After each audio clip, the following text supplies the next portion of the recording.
I know there'll be a time to make a stand and a time to fight, but if you do that, make sure the cause is right. Because if the cause is right, the cause is just, greater numbers of people will be backing you up. History has repeatedly shown to us all that united we stand and divided we fall. They were talking about natives and natives alone, because this is a big world, and this world is our home. Now I've seen some beautiful people, and ugly ones too, and there's no single color that comes into view. So the message I'm sending, it's not all that long. It's just, I want the human race to be stronger than strong. I said I just want the human race to be stronger than strong. You have to be strong. Done it. Word. You have to be strong. Peace. Sigoli swagwag, galahindi neo gets, wagisli wagi niwa kitaloda, onida gungwehuanege, ani bojo, dansai, okinapi, how? Again, it's Monday, and I want to say Yanko for being here. For those of you who are here for the first time or don't know what I just said, my name is, I said Sigoli swagwag, hello everyone. Galahindi Neogets. So Galahindi is my name. It translates to clouds passing over in the colonial language, and I'm a member of the people of the Standing Stone First Nations of the Thames here on Turtle Island, in an area that we now call southwestern Ontario, on a segregated part of Turtle Island that has now been relabeled Canada. And so I said, yeah, and I happen to be a member of the Bear Clan. And I said, Yonko Yukotonos, or thank you, friends, for being here and welcome in. I appreciate everybody who can pop by my streams at any time and hang out for a little while. And your support is always appreciated. So I'm going to be honest, I didn't really have time to prepare for a documentary tonight. So I did have a couple of ideas that I wanted to go over. And so first of all, if you're here for the first time, what I do is something called Everything Indigenous, which basically means that I share content that's related to the indigenous people of North Turtle Island, or North America, as some will know it as. And so that could be Inuit, Métis, First Nations, it could be history, ceremony, current events, music, etc. So kind of anything and everything. If there's something specific you'd like to see or hear or have questions about, definitely feel free to either post a question in chat or even join the Discord and let us know if you have any questions there. And Fosti in Oregon, welcome in. Yanko for being here. So for those of you who don't have it yet, there's my Discord. And for anyone who is not already following Fosti in Oregon, there's a link to her channel. Definitely give her a follow. And so what I wanted to do first, before I do anything else, is I wanted to acknowledge and say big yanko to streamers who contributed their time and their talents on Saturday to fundraise for an organization called Navajo Strong. And the streamers that were involved in that fundraiser are listed there in that command. And if there's any of those streamers that you're not already following, I highly recommend take a moment, go over and hit their follow. It really is honoring that there are people like Emily McVicker and Marina Place Bays, Calvin, Rachel, Sashi, who all have the ability to share a great amount of talent and their time for a good cause. And Navajo Strong is a link there. You can definitely click on that to go to their homepage. And if at all you have anything that you can spare, they can always use the extra help and in their mission. And because they do some great things on the Navajo reservation, which I guess really is the biggest reserve in the U.S. and it actually connects 3 different states together. So what I'd like to do then, as a way of kind of acknowledging it, first of all, is let you know or let you see exactly what Navajo Strong is about. I'm going to show a couple real short, quick clips here, just to kind of give you an idea of what Navajo Strong is, and then and we'll go from there. I have a short music performance by an artist who actually did a fundraiser as well for Navajo Strong just this last year, and then I'll let you I'll let you hear that as well. So let me get my face off the screen here first of all, and I'll play these two short clips, and then we'll go from there. Dear America. Dear America. Dear America. 150 years ago, we made a promise that the beautiful citizens of the Navajo Nation would be cared for the same way all Americans are. To give the first people of this land the respect and dignity we have owed them for a long time. Now is the time to make good on our promises. Navajo Nation, my nation, is a third hotspot in the United States. There are just over 175,000 people living on the reservation, 30% without running water. We're in need of test kits, medicines, personal protective equipment, including masks, gowns, and face shields. And now, medical staff. The danger is this. Our elders are at the greatest risk, the keepers of our stories, language, and culture. We have to protect our elders. We are resilient. We are survivors. We can beat this. Please go to protectthesacred.net and donate if you can. We ask all allies of the Navajo people to help us. Do you hear us? We hear you. We hear you. We see you. We see you. We see you. We see your resilience. We believe in you. We believe in you. We love you. We love you. We love you. The force is strong with the Navajo. Navajo Strong. Navajo Strong. Navajo Strong. Navajo Strong. Navajo Strong. Navajo Strong. Nebetzi. Navajo Strong. Navajo Strong. The Nebetzil. The force is strong with the Navajo. While the pandemic has brought a lot of sadness, it has also inspired generosity. April Baker spotlights a grassroots effort to help the Navajo Nation during the pandemic. Lee Haswood is on a mission to make things better for the Navajo community. Don't realize that how they live down there, it's not like us up here in Salt Lake. He volunteers with Navajo Strong, a nonprofit formed in 2020 to help people living on the reservation ravaged by COVID. Lee shows us the hard work involved in the group's firewood distributions, an integral part of their effort. Over the last 2 years, they've cut, carried, loaded, and transported hundreds of thousands of pounds of heavy wood to southern Utah. It goes in a flash down there because people come in and they need it to warm their houses, they cook with it. They've also been a part of countless supply drives. I know they're still in need of just water. They're just having a hard time getting a lot of supplies. That's Lee's daughter, Leah. She's been a volunteer since the beginning, devoting around 15 hours a week outside of her full-time job. She has her daughter now pitching in too. 3 generations doing what they can with what they have. As they get ready for a trip to the reservation later this month, they say bottled water, paper towels, and toilet paper are some of the top needs.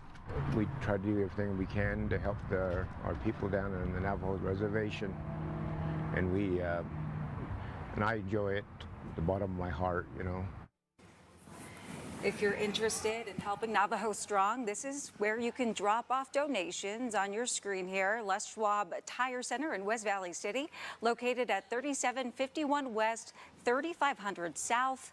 The nonprofit also accepting monetary donations at this time as they expand their services to offer more support to Navajo youth and beyond. And of course, we have all the details posted online as well, fox13now.com. And I'm just so impressed and amazed that these people just spend, at least one woman that we featured Leah.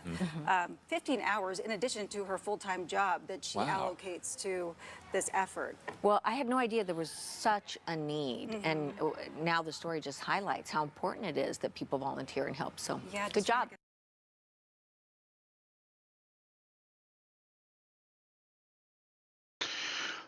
Sioli again. So that link that's in the chat, NavajoStrong.org, that is a place you can go to if you have anything that you can do to help. Again, as you can see, that a lot of the basics is what they need is just even water. And paper towels, firewood, that type of stuff. And you can also donate monetarily on the NavajoStrong.org website. And it is apparently the largest reservation in the U.S. And like they said, 175,000 people living on that reservation. And since the pandemic hit, they've been hit hard with the with COVID-19 and really was limited to where they can go. So that's definitely a good cause. And so the streamers who took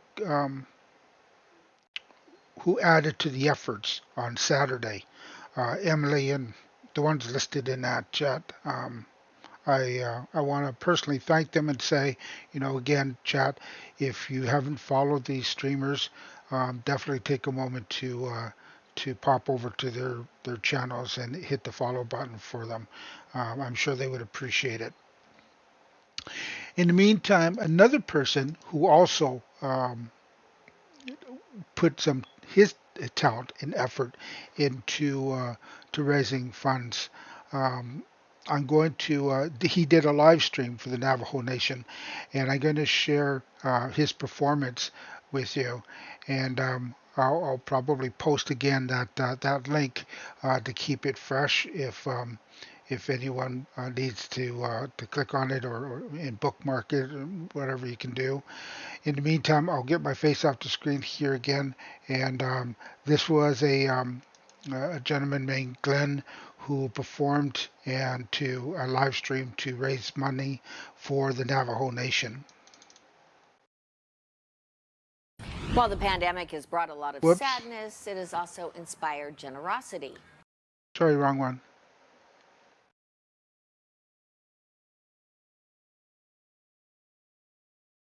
There we go.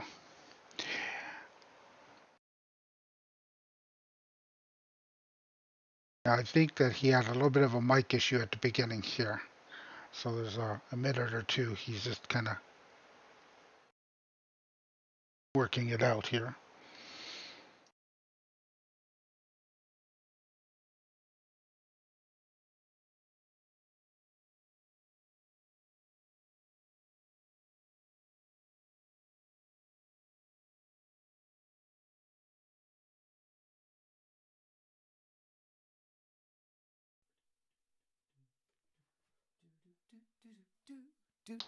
There's the audio. Hi. Oh my goodness. I am still just like arriving back at home. That was a whirlwind weekend. We did 12 shows in 4 days. Played all kinds of people's homes. Saw a bunch of squirrels there. A lot of people have been watching the live streams. It was amazing to play in front of real live three-dimensional people again. And I had the best time. It was great hanging out with my friend Casey Turner, who put the shows on. But yeah, it was also a marathon. I wore myself out. So on that note, good to see you all. Hope you're doing well.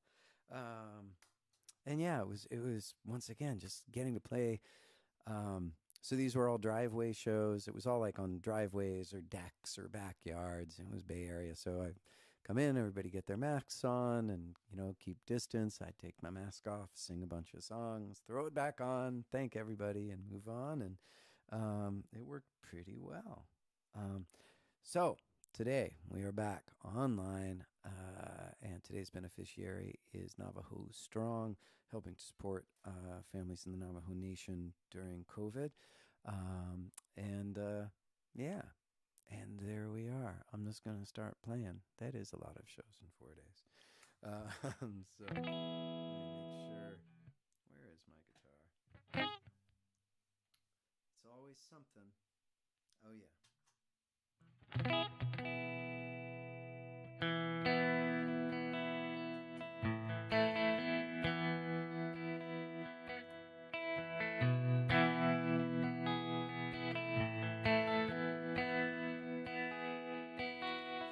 Can't just love the easy ones. You can't just love the easy ones. You gotta let them in when you'd rather just run. You can't just love the easy ones. Can't just play the simple songs. You can't just play the simple songs. You gotta knuckle down till your fingers are raw. You can't just play the simple songs. When I can't face the ones I fear, it'll all become clear. Oh, and I embrace the ones I fear, it'll all become clear. Can't just walk the shortest road. You can't just walk the shortest road. You gotta knuckle down, meet the heaviest load. You can't just walk the shortest road. When I can't face the ones I fear, it'll all become clear. Oh, and I embrace the ones I fear, it'll all become clear.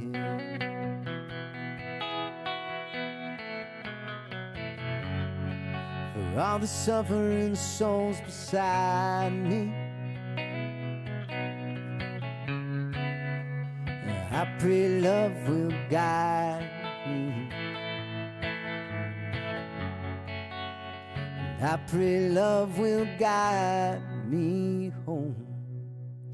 You can't just love the easy ones.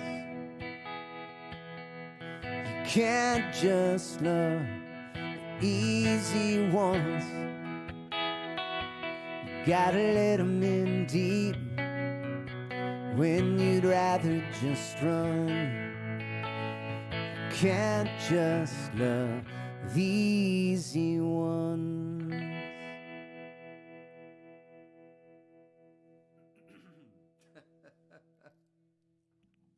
My throat is shredded. Shredded. Oh, well. That's what I get for pushing it. The amazing thing is we got through the show. We got through the shows, okay. You like the gruff voice? I got my Tom Waits going right here. So much Tom Waits, so little time. You want windmills? Who is that? That's Jenny. Jenny wants windmills. I'll try that out for you. Why not? I can't promise it'll be in tune. But I'll do my best for you. Let's see. I actually made a little preset for it with a loop because I like to have a thumpy thump under it. Let me see if it works. Just a sec.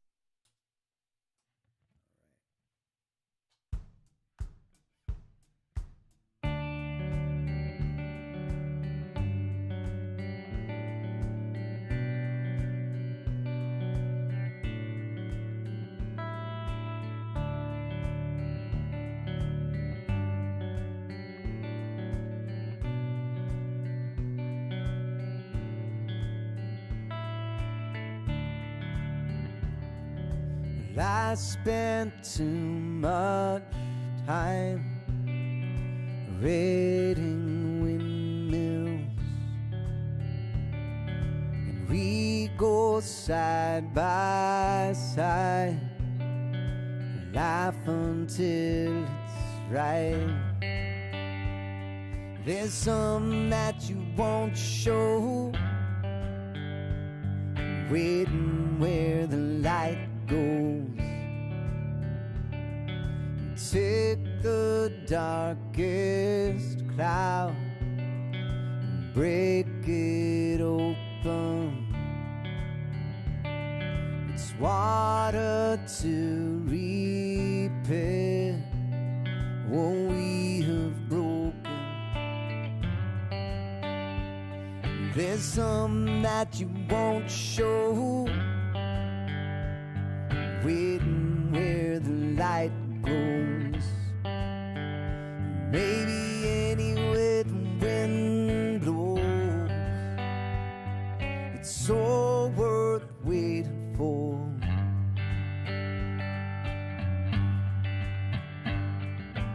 All on the borders to lighten the load. Tell all the passengers we're going home.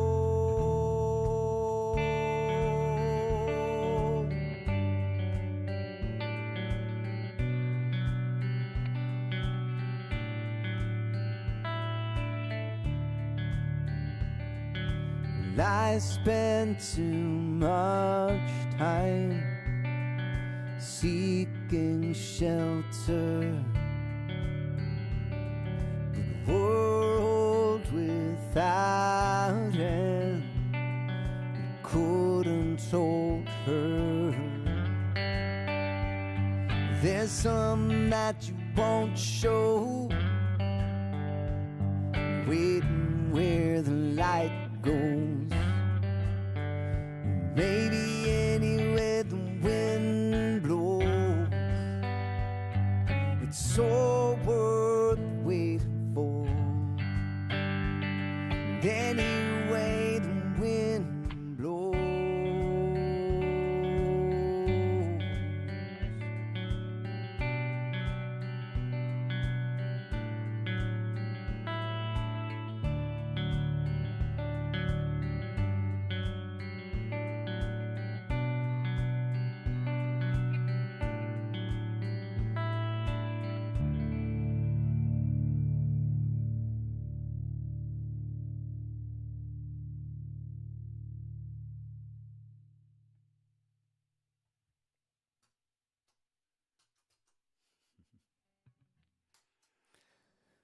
Needs to be a little faster, I think. That's just me. It's always a work in progress. I don't know who said it originally. There's the quote that art is never completed, it is only abandoned. Strange thing with music is you write the song and then you keep coming back to it. There's some great Joni Mitchell quote from a live record of, no one ever said to Van Gogh, paint a starry night again. But you write it, you set it a bit in stone, and then you got to play it over and over again. And occasionally you fix the other parts. So anyway.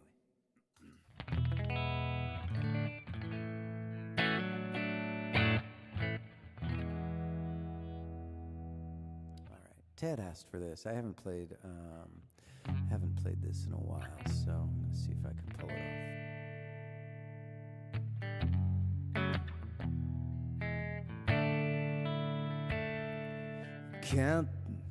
Count down. It's low. Hey.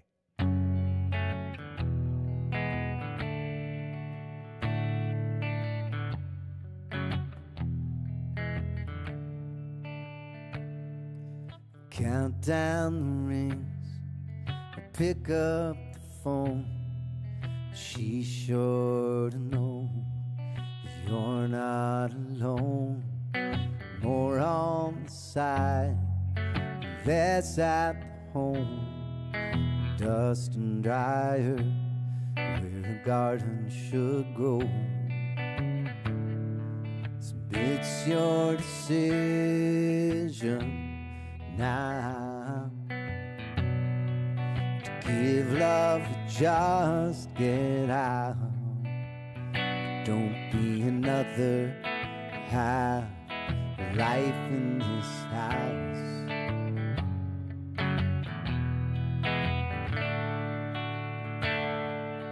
Why did you come here? What did you want? You did something right.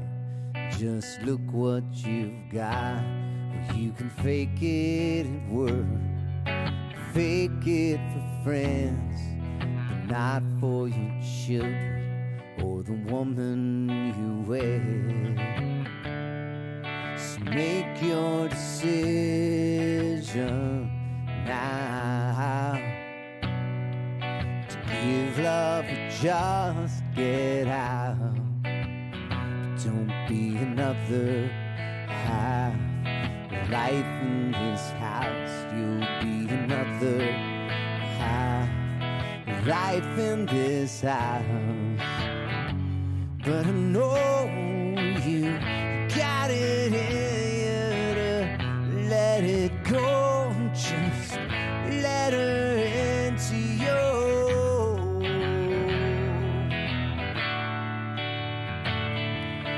Dirt in your nails, blood on the floor.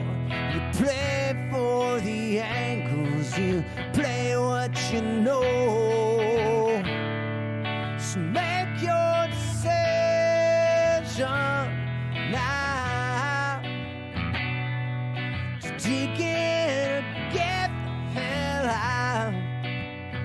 Don't be another high life in this house. You'll be another high life in this house. Don't be another high life in this house.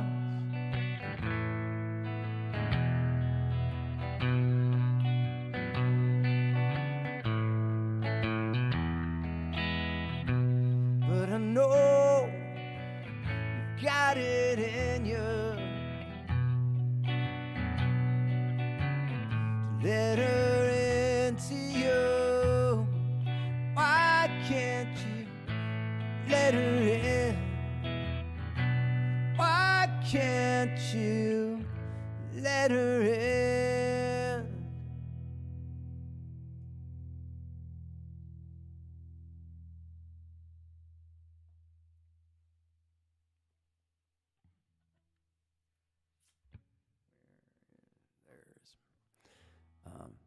I'll try another one. Oh. Katie, if I played Crying Next, would you die in a... I would be dying in a good way, not like dying in a bad way. I'll try it out. Hopefully you'll live.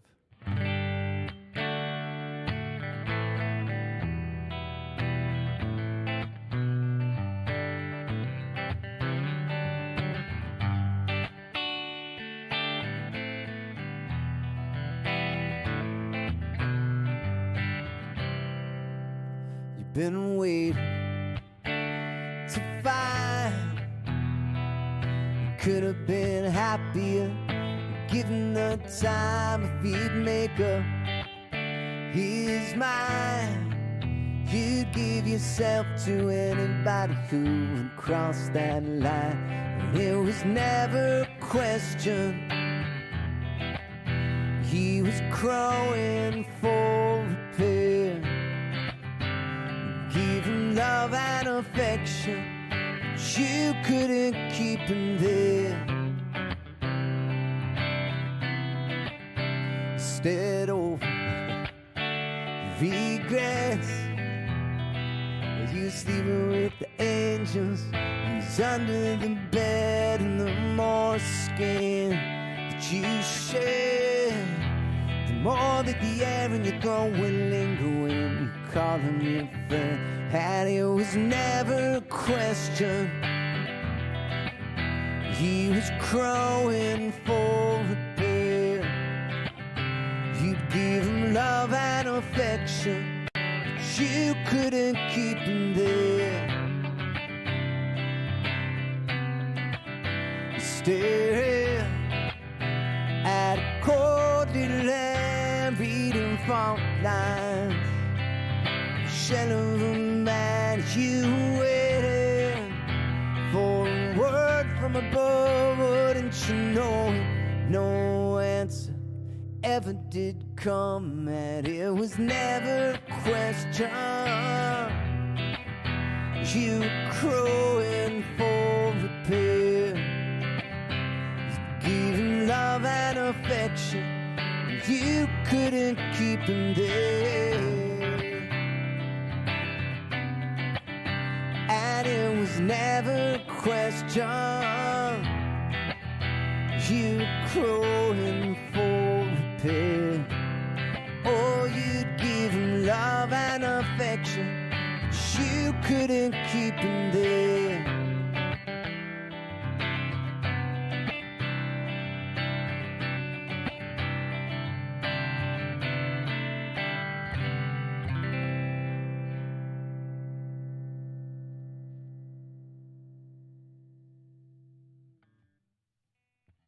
All right, hopefully Katie's still alive. I'm going to play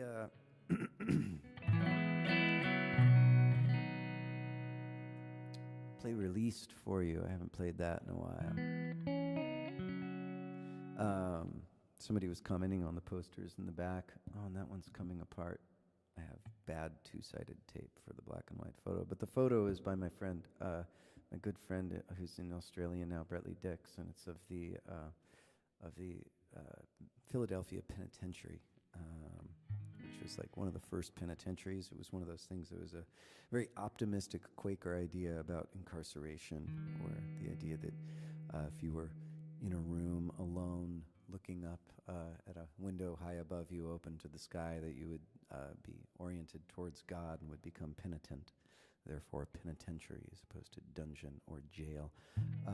So the idea was that it was a place of redemption as opposed to a place of punishment, but the problem was that basically it was just a really lonely form of solitary confinement, which is kind of torturous for most people.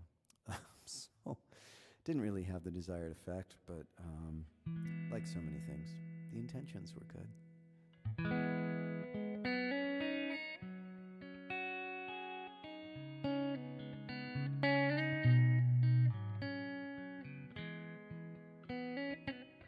Sorry, my hands are really cold. I should have turned on a heater instead of just putting on a jacket.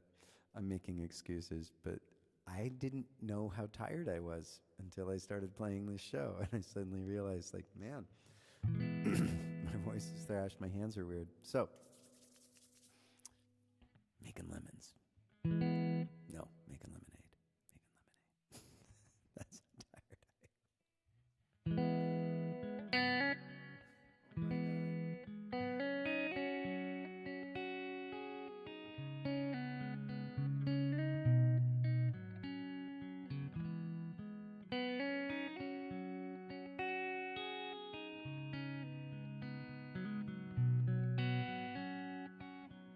Clouds rumble, earth will shift, walls crumble and hearts will skip.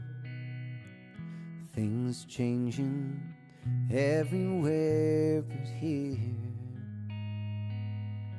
The small window in a tiny room, the sun hits in the afternoon. For 1 minute fills this space, it's beautiful, illuminated.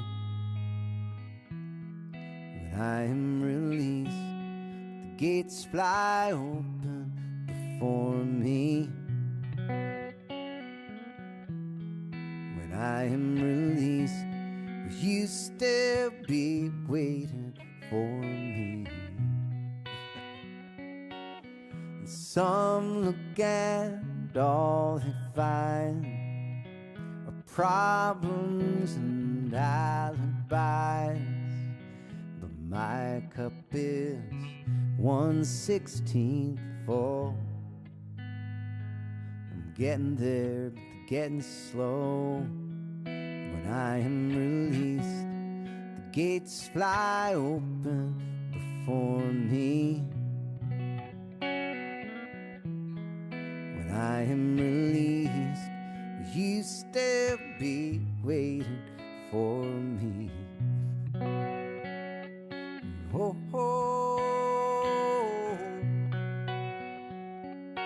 oh, oh, oh,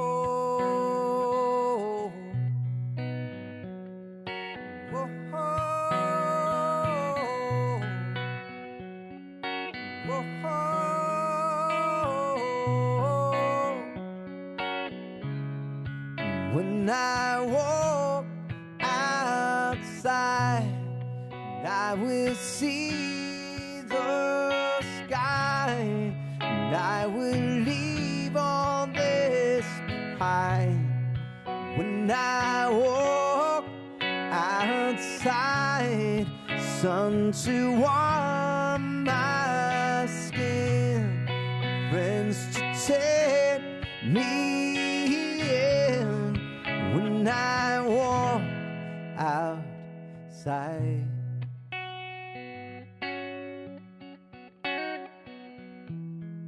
when I am released, the gates fly open before me. When I am released, will you still be waiting for me?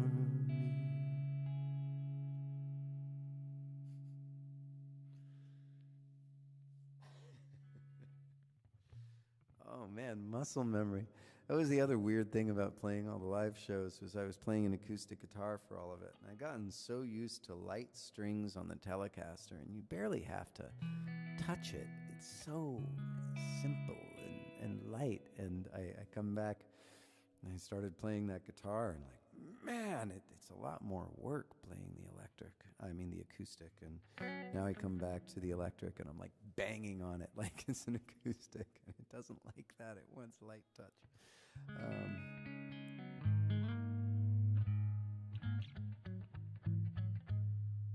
Getting used to it. By the end of the show, I'll have it all worked out.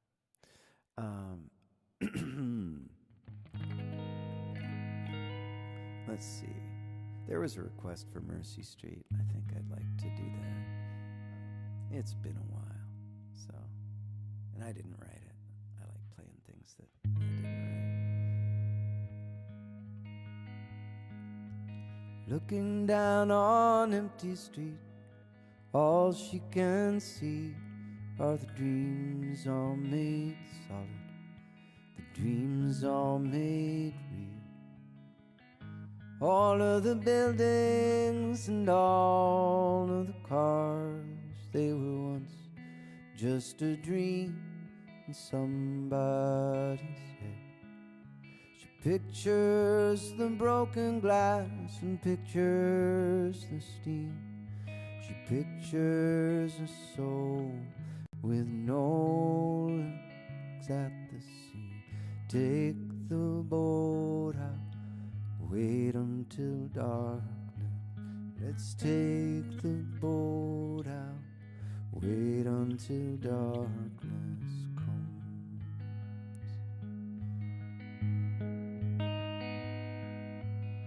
Nowhere in the corridor of pale green and gray, nowhere in the suburbs in the cold light of day. There in the midst of it, so alive and alone, words support like bone, dreaming of Mercy Street, where you're inside out, dreaming of mercy. In your daddy's arms again,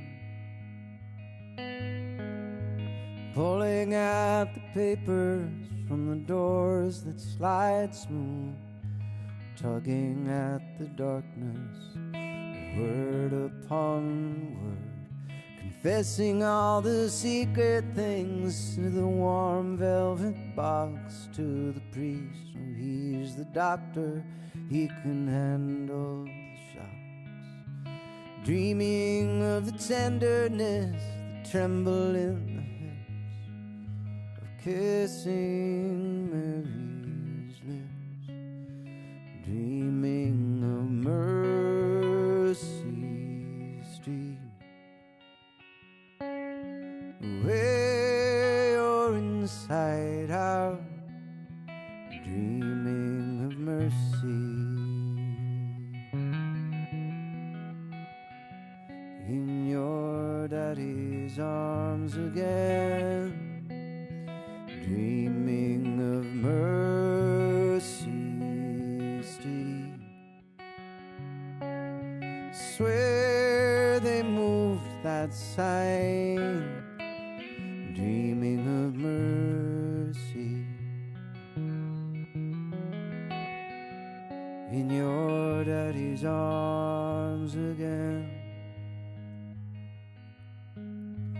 And with her father's out riding the boat, riding the water, riding the waves to the sea.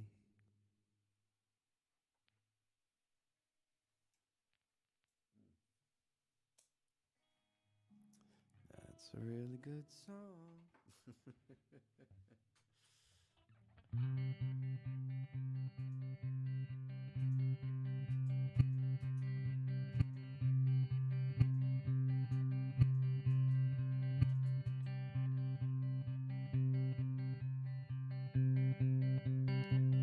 Brand new blue, same old scene, one more day, one last dream.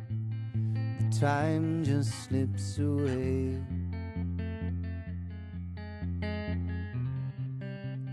Could be sun, could be rain. Go outside, nothing's changed. The words don't seem to matter. Has everything been said?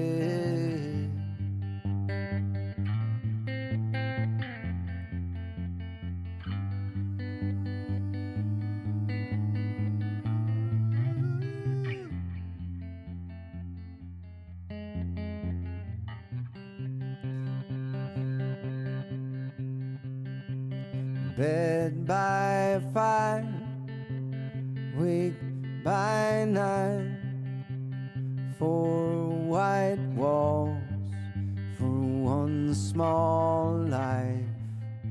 The little things that matter, the dull end of the night.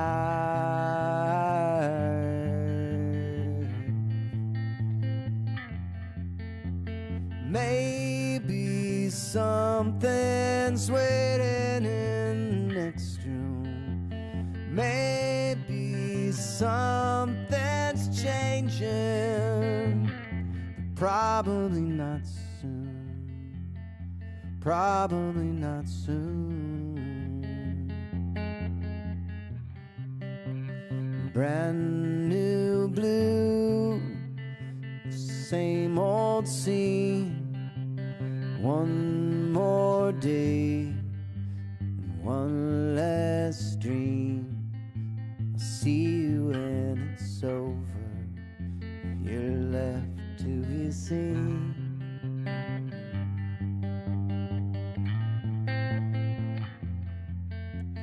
Maybe something's waiting in the next room. Maybe something's changing.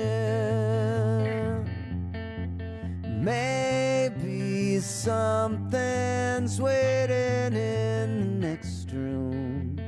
Maybe something's changing. But probably not soon. probably not soon.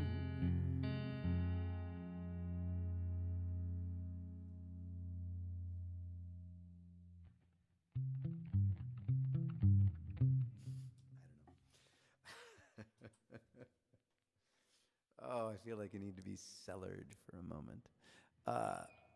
Somebody says the poster above Taco Jesus looks like an orange smiley face alien with a large brain.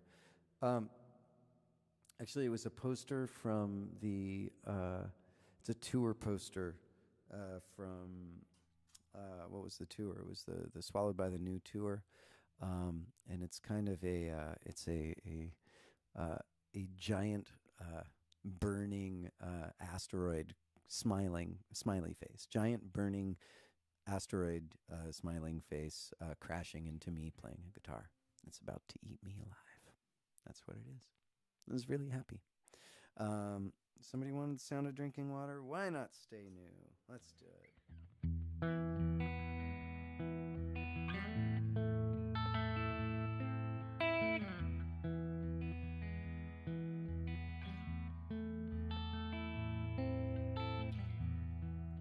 So this is what it's like now, without the constant leaving, to sit and sense the seasons, to be here merely being.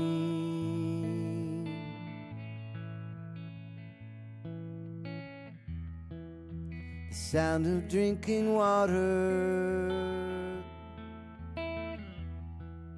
the swaying of the pines, the freedom from the weighing and the measuring of time, the long year, the slow days. There is so much here that I had never seen.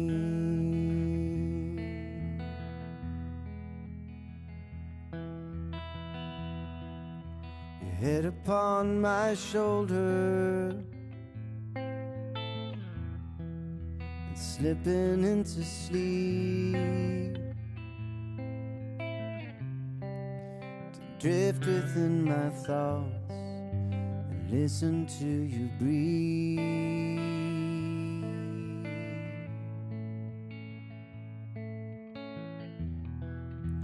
Coffee in the bedroom, the blooming of the flowers,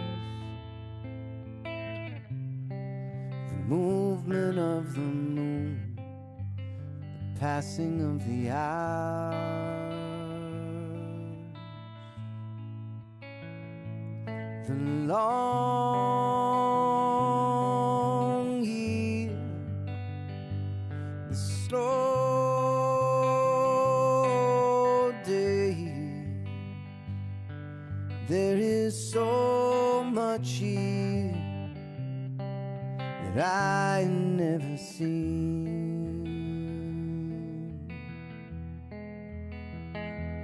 The long year, the slow days.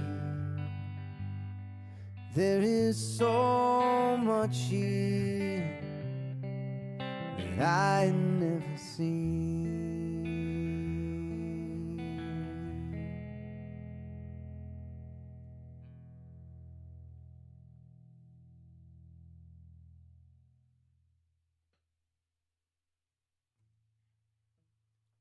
All right, I'm going to play just one reminder again. We're doing this today for Navajo Strong, providing direct relief boxes with food, water, PPE for people in the Navajo community who are some of the hardest hit in the entire country. They've lost so many elders during this time, so much of their national information and their heritage, their history, through the voices of their elders. So, I'm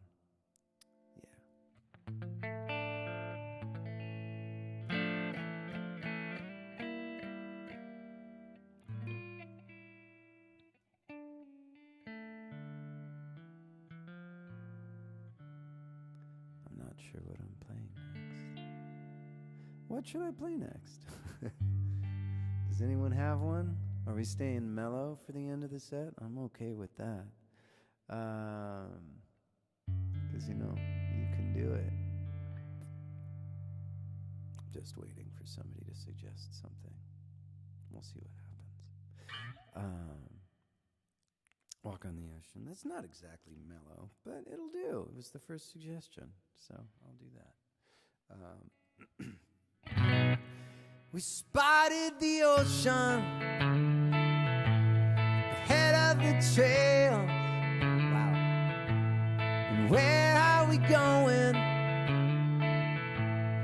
So far away.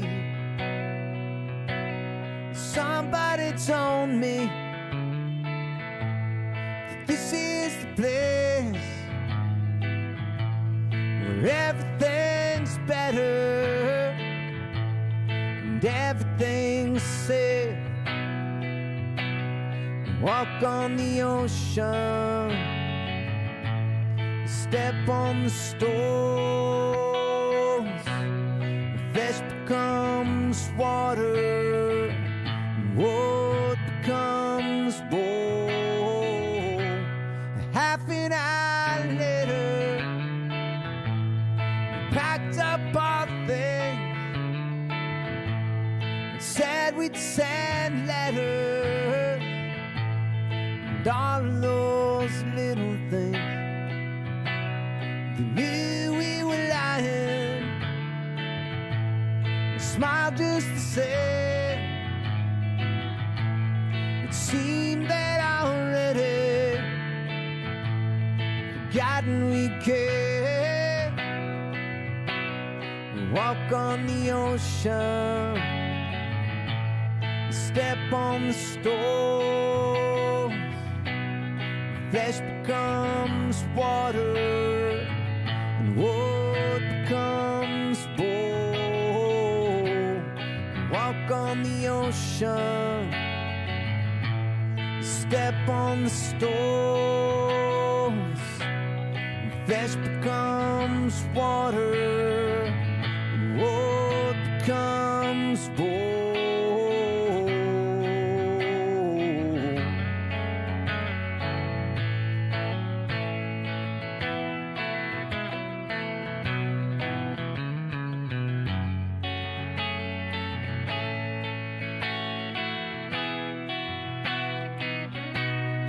Back at the homestead,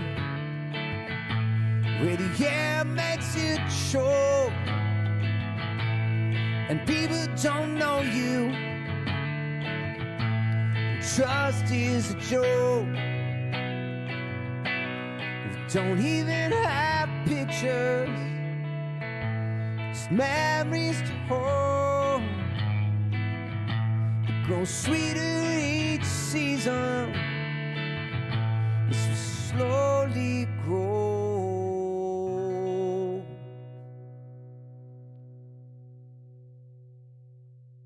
Okay, so just as I started playing, Juliana, what was the song you wanted for your birthday? If I can play it, I will. I see only a portion of the stuff that happens in the comments, especially while I'm playing. Some of it I look at, some of it I don't see at all. It just kind of goes by. And so I miss, that's why I ask people to put their requests on my page on Facebook in the show announcement before the show, because then I can find the songs and stuff. Oh, Ire Were Were or Gather for Juliana's birthday. Of course, Ire Were Were. Let's do it. Absolutely, with pleasure. But yeah, I miss a lot of the comments. So it's coming in from Toad's page and my page and YouTube and Twitch and Periscope. So there's a lot of There's a lot of comments. It's hard to keep up with them all. Oh, you put it there? I didn't see it. Oh, well. So.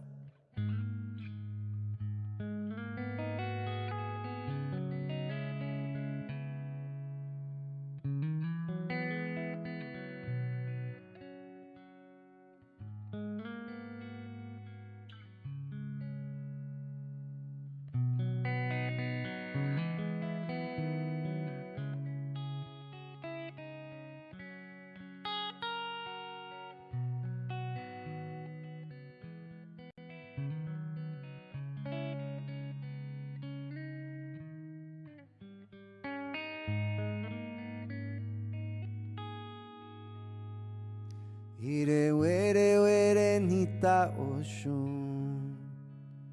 Ire were were. Ire were were nita oshun. Ire were were nita ya.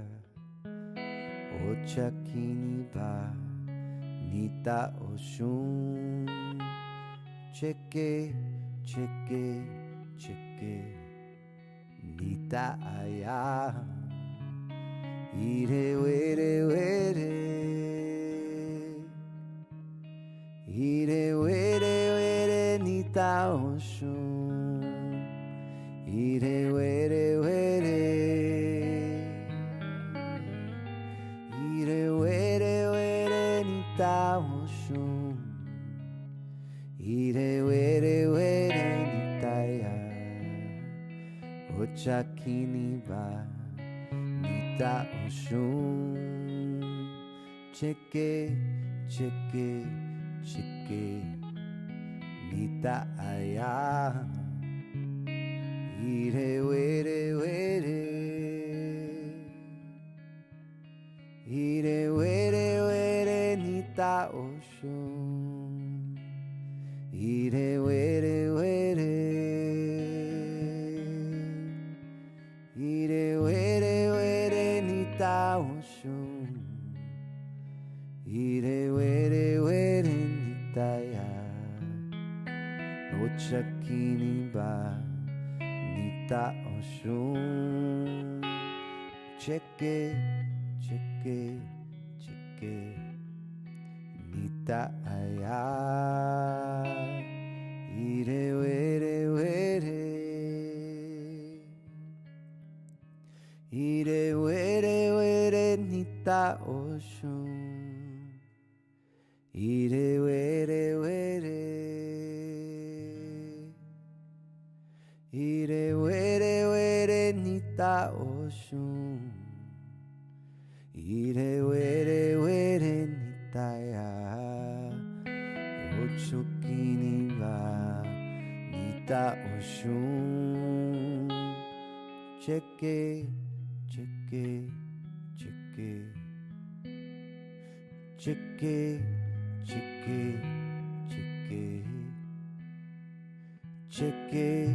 cheke, cheke, cheke, cheke, cheke, cheke.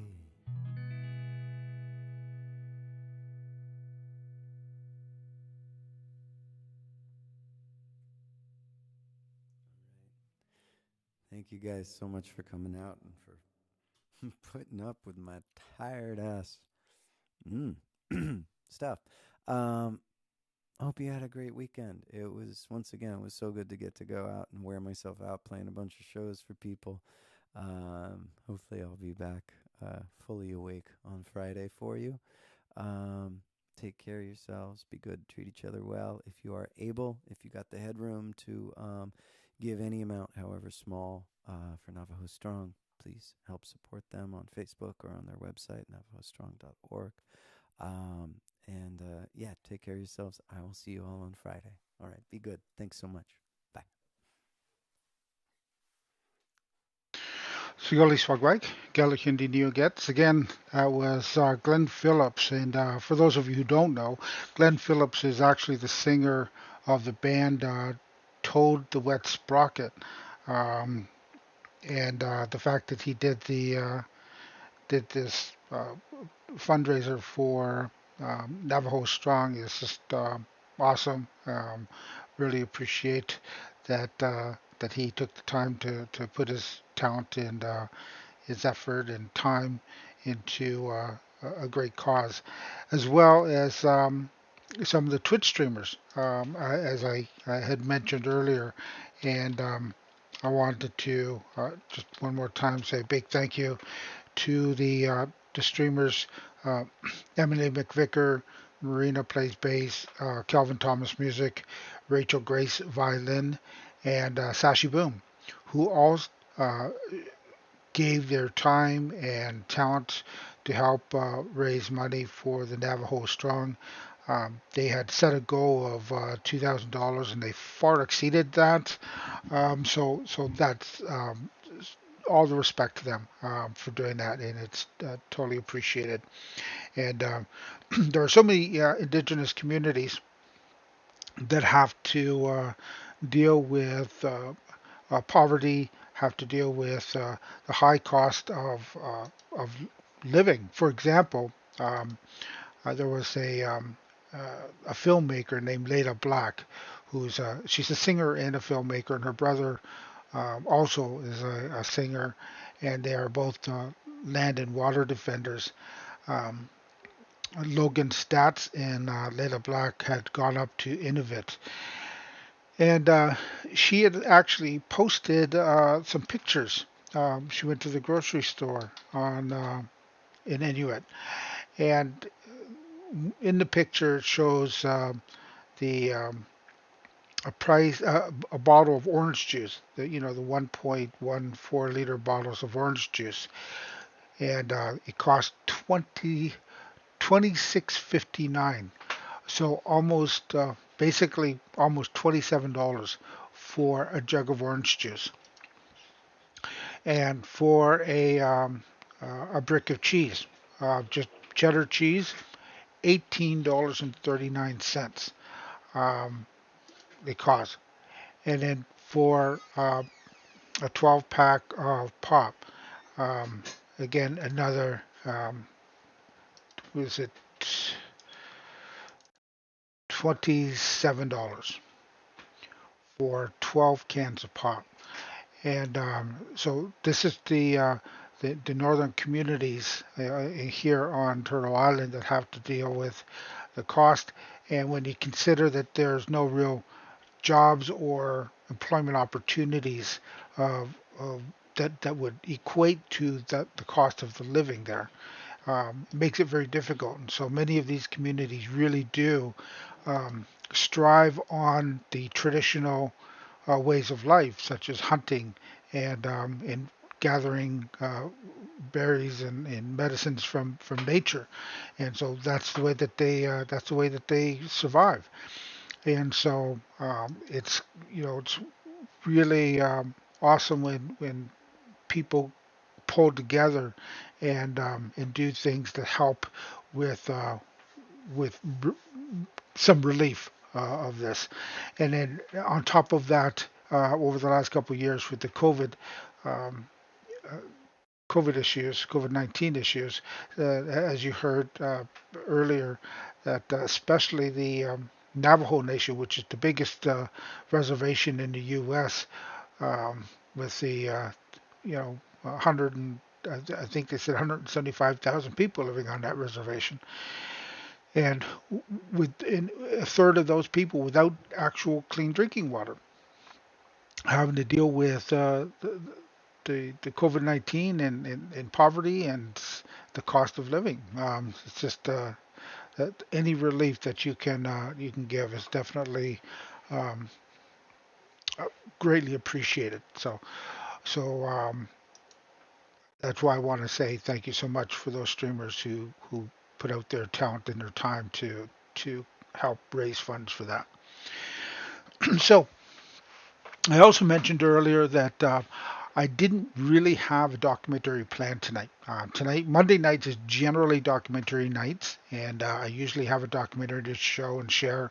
Um, Now, I did, because of real life stuff, kind of taking a lot of my time. I wasn't able to really prepare properly. So one of the things I did want to kind of go over here, because I know that there have been people who have asked about my emotes. I always get complimented on how nice my emotes are. So I thought I'll go over and explain some of those emotes and give you some information about what they represent and where they were derived from. Now, before I do that, I also wanted to do real quickly is share a rendition of the Peaceful Warrior, just kind of set up before while I'm setting up the emotes videos here. So I'm going to do this, start with the alphabetically. I'll play a rendition of the song that was actually done by Adele and Andy. So if you don't know who Adele and Andy are, definitely give them a follow, and because they're from the UK and they're very talented streamers, and they took on the challenge of doing the Peaceful Warrior. And so I'll play their rendition of the song. So I'll get my face off the screen, make myself disappear like magic, and I'll play you their version, and then we'll talk about the emotes. So here's the Del and Andy.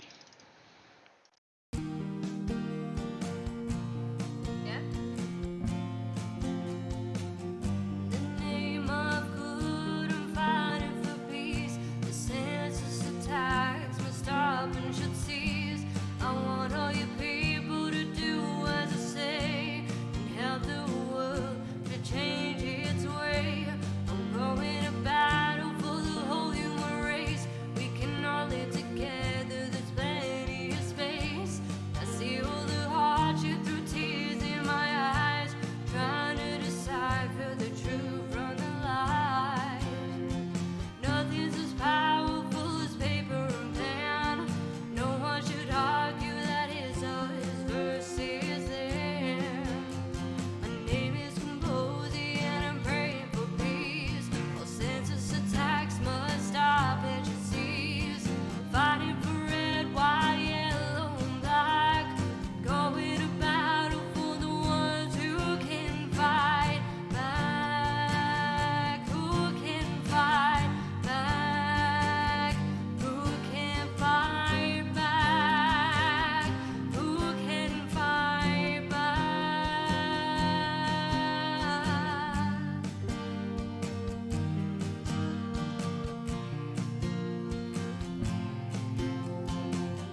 There you go. Dr. Lizzie, that was for you. Hope you enjoyed that. I actually really enjoyed that. I thought that was quite, for such a serious song, I thought it was quite fun. So that was Adele and Andy and their rendition of The Peaceful Warrior. And so a little bit of a UK country vibe to that one. And Sick of Myself TV. Y'all go for the follow. And welcome in. I appreciate you popping by. And hope you enjoy what you hear. And Cicero Fields, again, Yanko, for you being here as well. It's nice to have people come in to chat, and thank you, Carly, for the and Lady Nicebutt for your emotes. Nice to see those as well. So yeah, if you haven't followed them, go ahead and hit the follow button on their the channel. I put that link in there for Adele and Andy. So I said I was going to go over some of the emotes that I did or I have in my channel. So this one is my heart, and pretty well everybody has a heart emote. My heart emote is based on a what we call a medicine wheel. Typically, a medicine wheel is a circle, and it's divided into four quadrants. And typically, most of them are going to be this color, white, red, black, and yellow. Now, some of them actually have blue as the fourth color. A little less common. Which kind of leads to the next thing is that every time that you hear a teaching or an elder come on my stream and talk about a certain ceremonies or traditions, the thing to keep in mind is that Turtle Island has such a diverse amount of indigenous cultures and peoples. Just here in what we call Ontario, there's 125 indigenous communities. So that's one province. So if you think of how many provinces across the northern part of Turtle Island, and then how many states there are in the southern part of the continent of Turtle Island, and and of course Mexico, there's a lot of indigenous peoples, and so we all have our own traditions, our own teachings, and everything else. So a lot of the teachings that you hear will be based on that specific person's background. So, for example, a couple of the elders that I have on here on an ongoing basis are Dan and Mary Lou Smoke. And Dan and Mary Lou are actually a mixed couple. So Dan is Seneca, and he comes from the Six Nations of Grand River. And Mary Lou is Anishinaabe, and she comes from Batchewana Bay.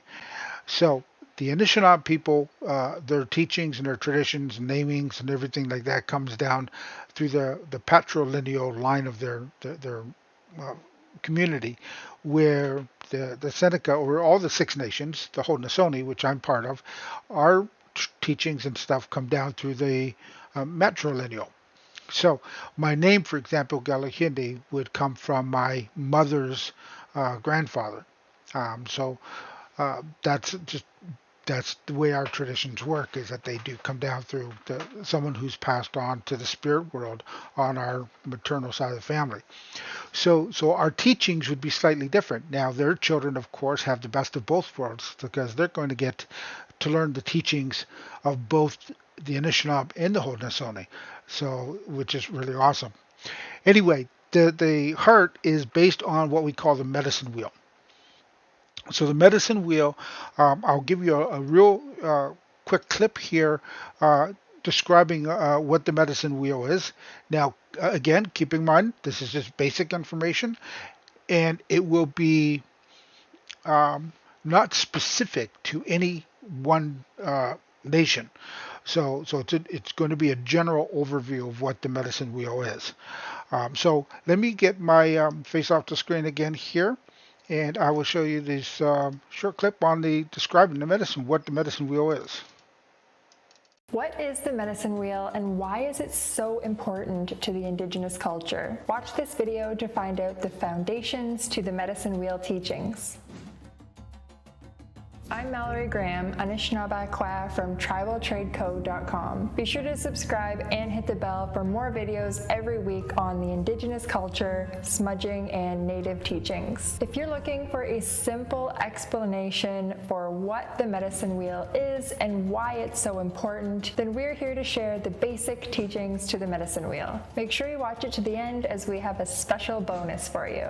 Now, there are 3 important points that you need to know about the medicine wheel teachings. The first important point about the medicine wheel is what exactly is the medicine wheel. The medicine wheel is a circular symbol broken into 4 areas or quadrants. These 4 areas have 4 different colors assigned to them, which are most often yellow, red, black, and white. It is also very important to note that different nations have different medicine wheel teachings according to their stories, values, and beliefs. So there is not only one perfect medicine wheel. The 4 areas of the medicine wheel have attributes assigned to them: the 4 directions, the 4 states of being, the 4 sacred medicines, the 4 seasons, the 4 elements, the 4 stages of life. Some nations use the 4 colors in different locations on the medicine wheel and use the 4 areas on the medicine wheel to represent the 4 colors of people on Mother Earth.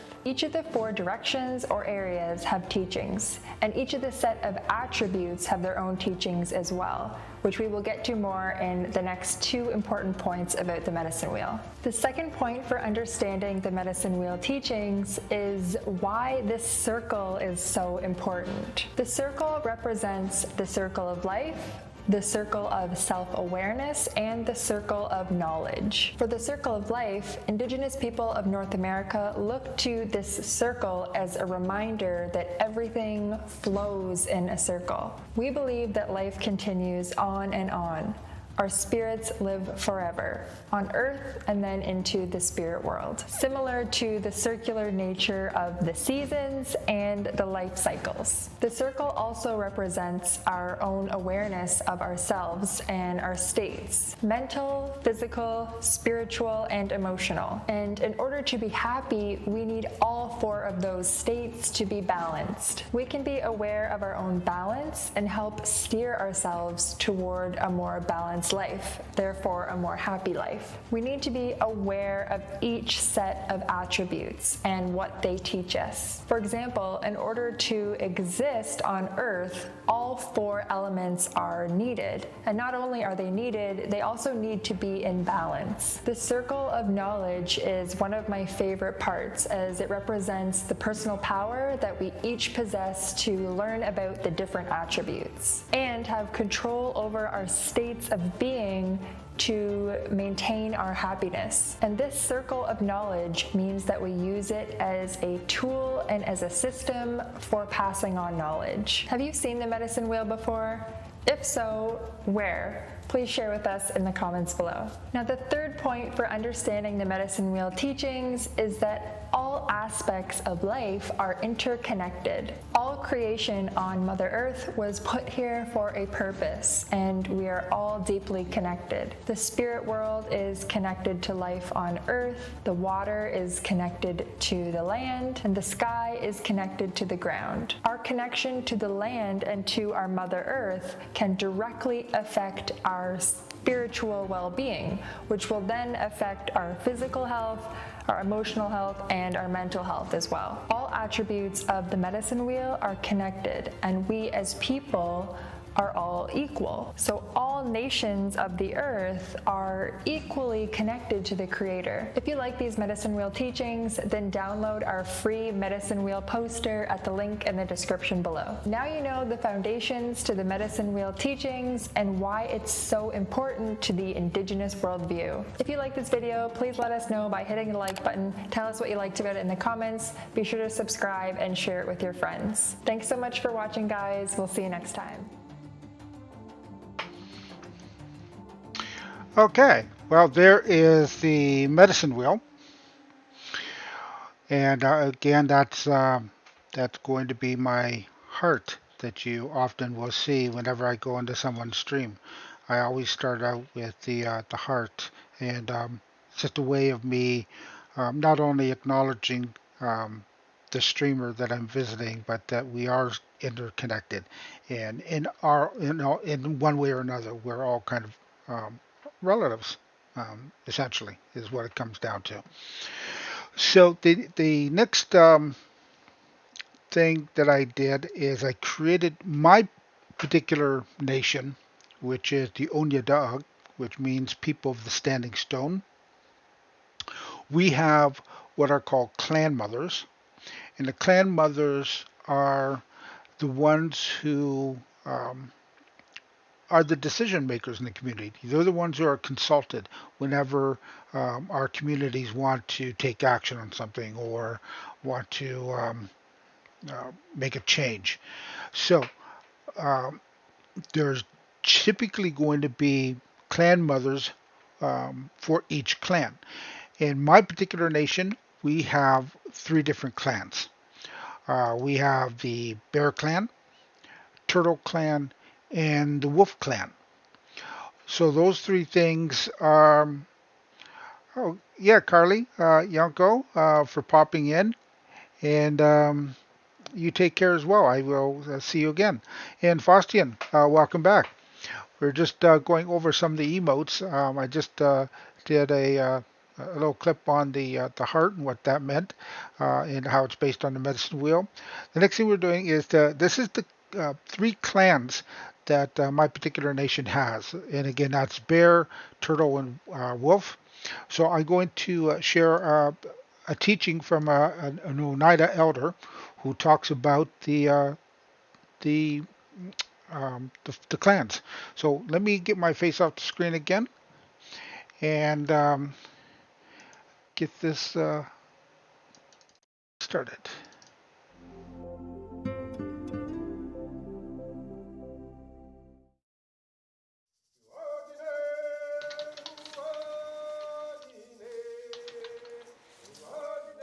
Dehahungota Niyongets Wage Sklewage Niwagit Loda Onio the Aga Niwagaduhunjoda.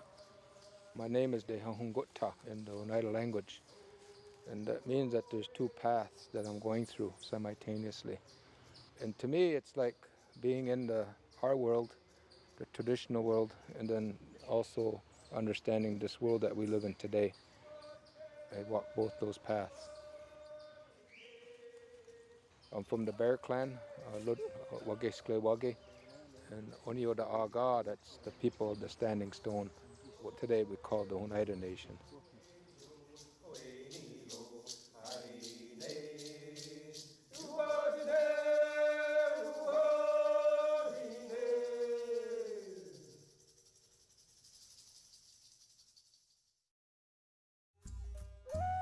Oneida History was funded in part by Irene Danielle Kress, the Evu Foundation, a charitable arm of the Capital Times, Ron and Patty Anderson, the Wisconsin History Fund, with support from the National Endowment for the Humanities, and the Friends of Wisconsin Public Television.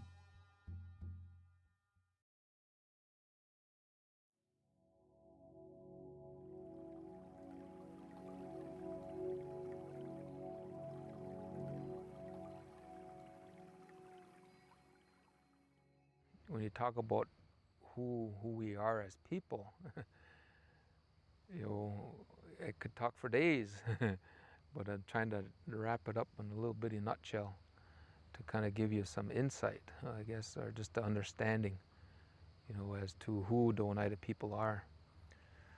That would begin with our creation story and our purpose, for being here.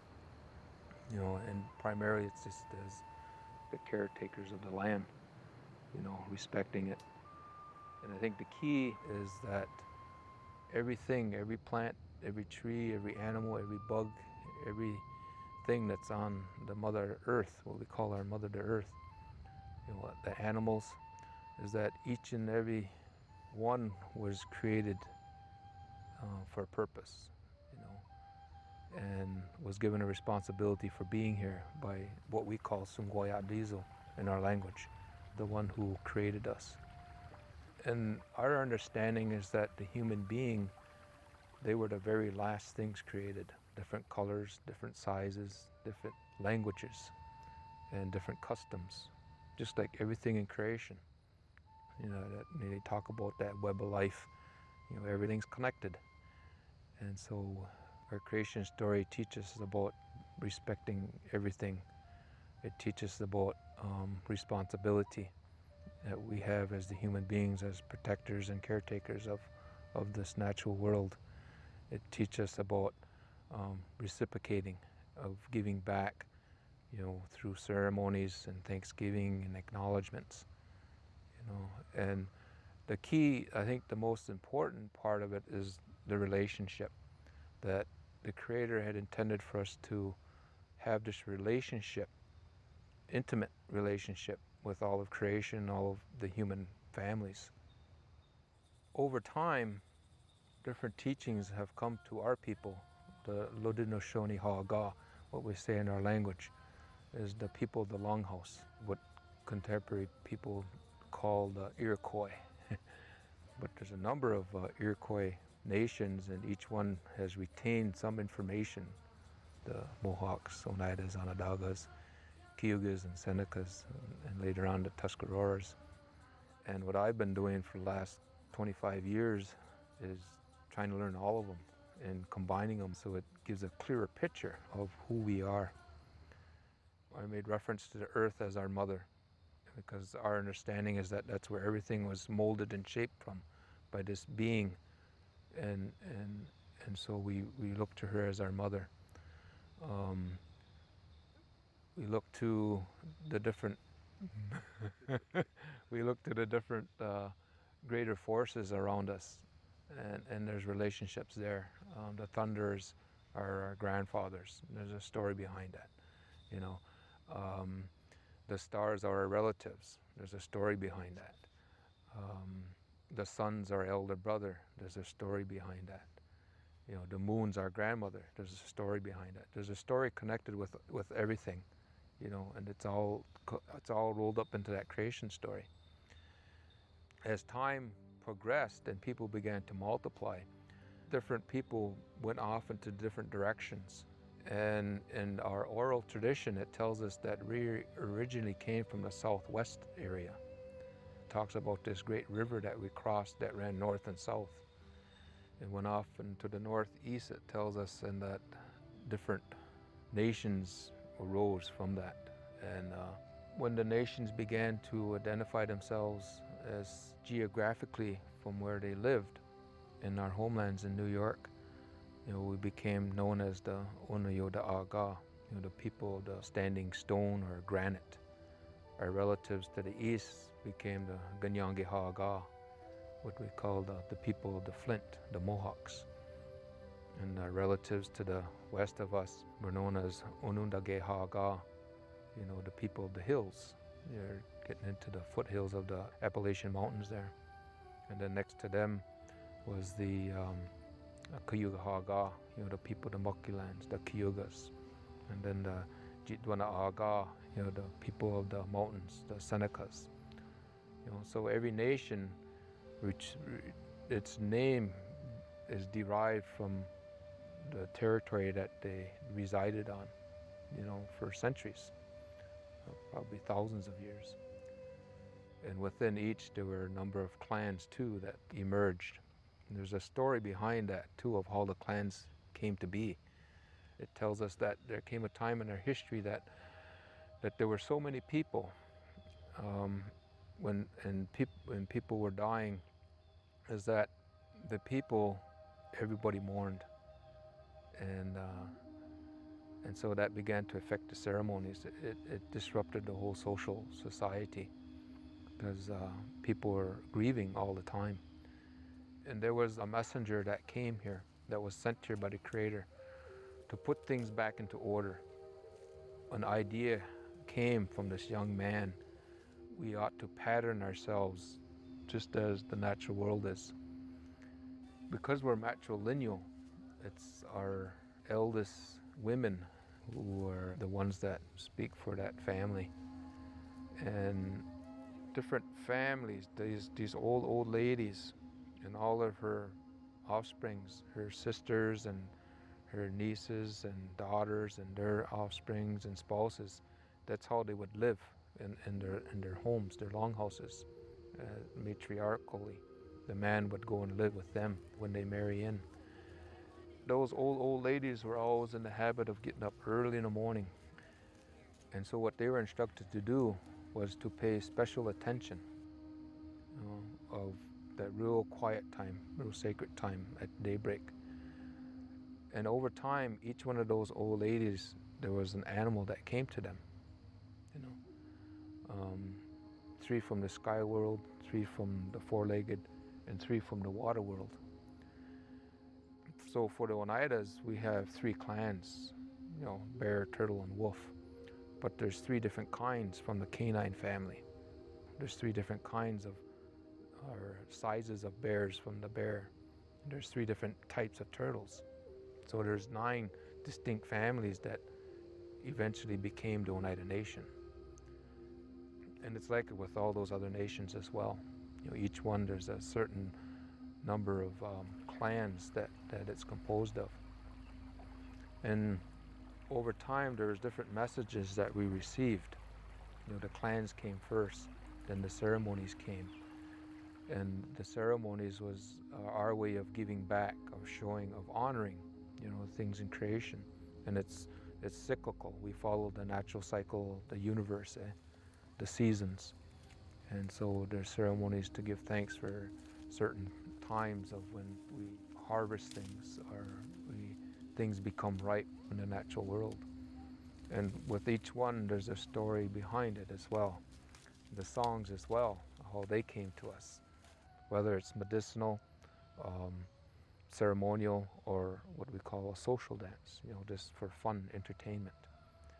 And even in that creation story too, it talks about over time as people became sick, different spirits came, different animals, and volunteered to assist, to help the people because they have a power, they have a medicine. Just like, like today, a lot of these plants and trees and everything we look at, there's medicinal purposes that they serve. And the most important plant that the Creator gave to the people was the Oyunkwa'un, what we call the native tobacco. Because again, in the creation story, it tells us that that plant originally came from the sky world, where there's another world out there somewhere. And from that world, a woman fell from there who was pregnant. And she set into motion what we have today.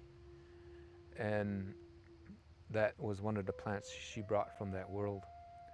And our instructions is that whenever we take anything from the natural world, is we can offer it, make an offering, and talk to that plant, just like I'm talking to you. Because that plant, he understands, or it understands, because it was here when those languages were created, so you know those languages. And so again, to show that respect, we just don't go out and take, and we have a ceremony, that's what it is. Because we take that little bit of time to sit and talk to that plant and share our understanding of why that plant's here. So we use that tobacco in a very sacred way, very honorable way. We can just offer it or we can smoke it. Our people, we've had pipes, but nothing like what they have in the plains, those kinds of pipes. They were more functional pipes, made from clay, and that's what we did. And we could do that too. We could smoke that pipe and blow that smoke and talk, because our understanding then is that that message will be carried, to whoever it is that you're talking to. And just like in everyday life, when there's hardships that we encounter as we walk that path that the Creator intended for us to walk. And so there's times that we need to ask for help or direction. We can do that too. We can burn that tobacco and we can talk to the Creator and ask for that help, for that guidance. And in some way, if we believe, those answers will come. It can be in a dream, because there's beings that are around us day and night, they say. They're helpers, they're the Creator's helpers. And they bring back those messages from the Creator. And they can come to us through our mind. They say that they never touch the earth. The level they come to is where our shoulders are. And it's through our mind is how they communicate to us.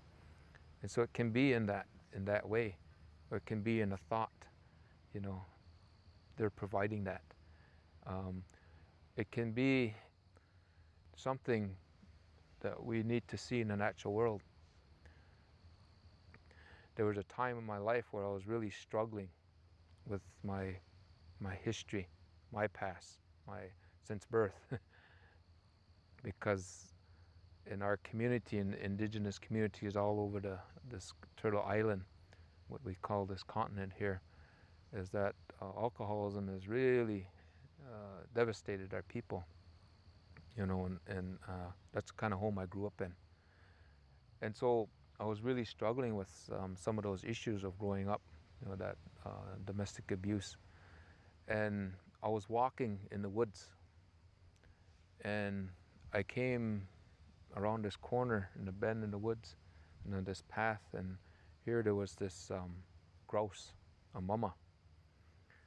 And she stood on that path, and she stood her ground, and she put her feathers out, and she was running at me, and she'd stop and stop, you know. And so I just stood there like that, and I watched her. And I looked around, and here on one side of the path there were her chicks. There's about a dozen of them, little ones. That's what she was protecting, eh? And that helped me because that was my mom. That's what she did. She stood in front of danger, my dad, who was the alcoholic, to protect us, eh? But she did her best, eh? And so that really helped. That's what I needed to see. That's what needed me to move on. I needed to see that to help me to move on and to come to some acceptance of my past, eh? And so those things are there, you know, if we would just take that time and stop and look and listen. Or what those Creator will do is that He'll bring people into your life. And they'll have something to say to teach you. And again, an example of my own life is that I've had a number of elders, I call elders, who are raised the old way. You know, they know their language, they practice their ceremonies, their traditional way of life. Those are elders to me. A number of these elders have come into my life over the last 25 years and have really helped me grow, taught me about my history, the real history. And so whatever clan you belong to, each one of those families, there's what we call, in the language, Gudianisu. And in English, we call them clan mothers. We're matriarchal. They're the ones that appoint our political leaders. They are the political leaders. But they appoint the men, what we call Ludianisu, what we call the chiefs, who do all the speaking on behalf of the family. And within each one of those families, there are also two other people, who what we call faith keepers. And what that means is that they're the ones that are responsible of ensuring that the four sacred ceremonies that came to us as Iroquois people are carried on. And then each one, the man and the woman, they also have an assistant, kind of like an apprentice. Because if we, especially like I'm grandpa now, my third one is going to be born tomorrow. And you get a whole different perspective on life when you start having grandchildren, because you're doing more observing than taking care of. And our elder people, you know, they can see that in children. They can see what their gift is. Like I was saying in the creation story, everything here the Creator put here, placed here, planted, has a purpose for being here. The same is true with the human beings. Each and every one of us too is here for a reason. That's the old belief. Not everybody is a teacher. Not everybody is a singer. Not everybody, is a leader, have those characteristics or qualities to be that. You're born with that. And so what those old people did, those elders, they would watch the children as they're growing up. And they would see which one has that ability, that natural gift, as a peacemaker, or as a singer, or as good with crafts and things like that, or who is really good with a memory and can tell those stories, from just listening to it maybe one time. The old people, they can see that in the children. And so then they're kind of groomed then, they're steered in that direction. Maybe eventually that person's going to be that clan mother. So she'll be by her side then, And even in the language, when we talk, like in English, we say a clan mother, it doesn't really give justice to what that really is, that responsibility. But in the language, Gudianesu, you can look at that word and you can take it apart. And inside of there's a part of that word that talks about a way of life, a path that you're taking, a responsibility. When you look at that journey that they're going through, life goes on infinitely. That journey that you're talking about is all those responsibilities that's tied to that, as that matriarchal leader for that family. And this is where they talk about the 7 generations. That's a part of that too. Because you're looking, that's how far ahead that you're looking on that journey that you're taking through life. You're looking ahead that many generations to the decisions that you're making at that very moment. How is that going to impact those children that have yet to be born? Is that going to benefit them, or is that going to, cause them to suffer? Now, if you think about that, when my ancestors moved here, they turned their back to all of that. Anything traditional, ceremonial.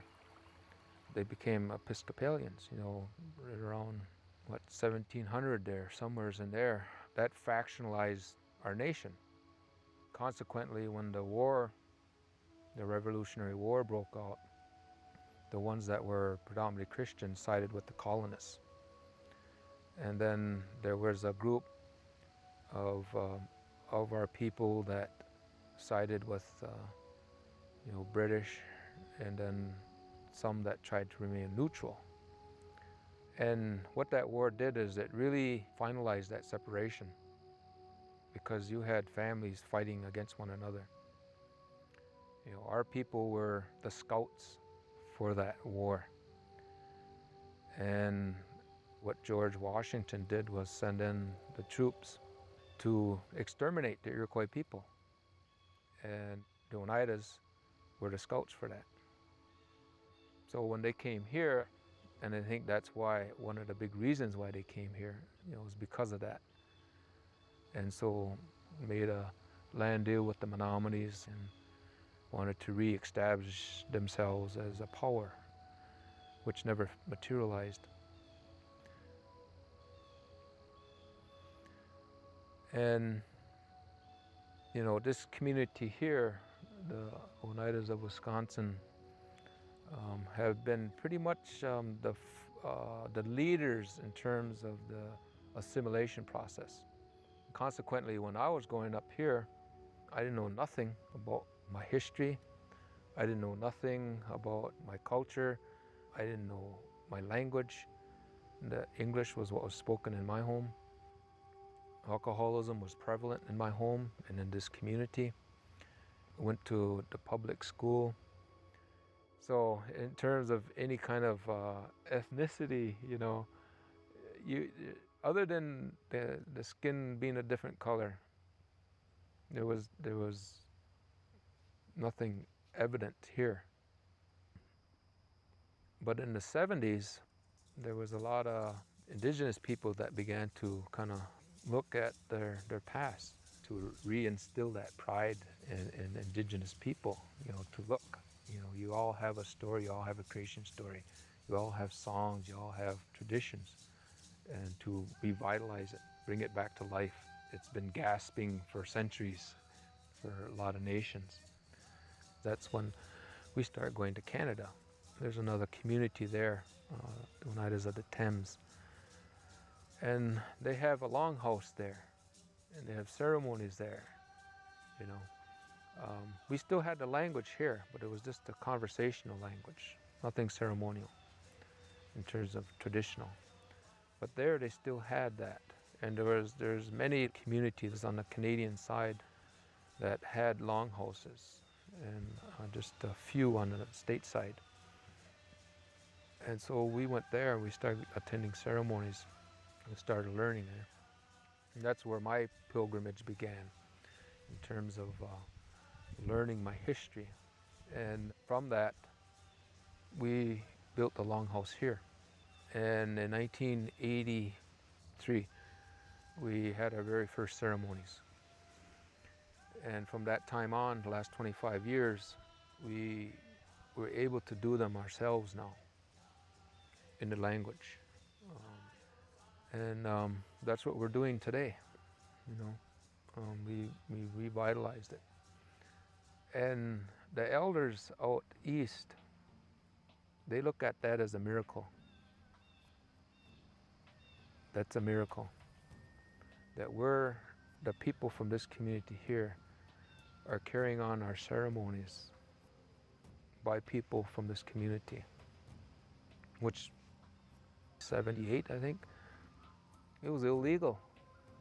It was illegal in this country for Native Americans to practice their traditional beliefs. Illegal. And, you know, so that's, I guess, a little bit of the history.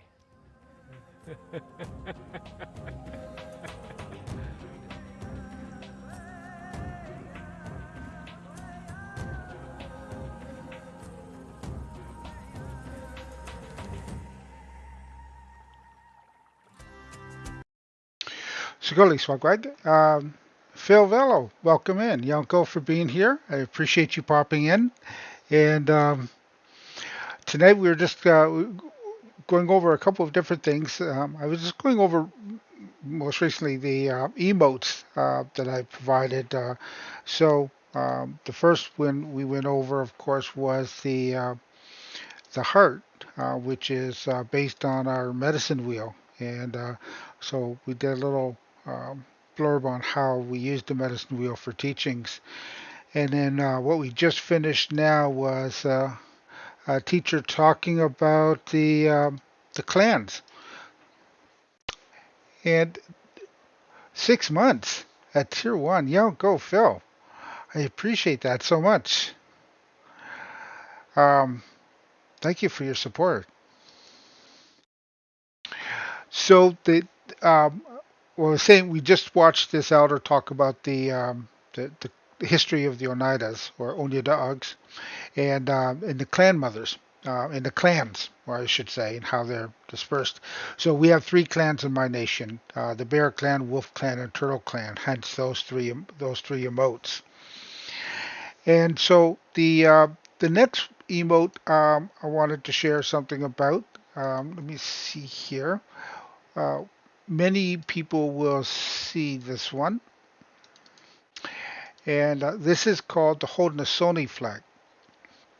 So the Haudenosaunee flag, you can see it's got on that flag essentially five sections. And each of those flags represent one of the original 5 nations. After a while, I think it was in the 1700s, the Tuscaroras joined that confederacy. And so there are now 6 nations, but the flag was never changed. It was just kind of because it was already established. We used the 5 nations. So I think this next clip should give us a little bit of a history on the Haudenosaunee. And then I'll go over the 2-row wampum belt. The 2-row, let me see, where's that one? Now this is in flag form. But this flag is basically a replication of the two-row wampum, which was an agreement between the settler nations and the indigenous nations here.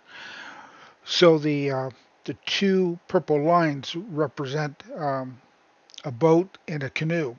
One a boat, one a canoe, going down the river. And so the agreement was that we would always be parallel, and we would not interfere with each other's nations. Um, and so that wampum belt was our way of making that agreement. And since we didn't really write in the same language as the settlers did, so the way that we made our agreements were through symbolism, and so that's what that was. So let me first of all get started here with the Haudenosaunee explanation here, and then I'll go into the two-row wampum right after that.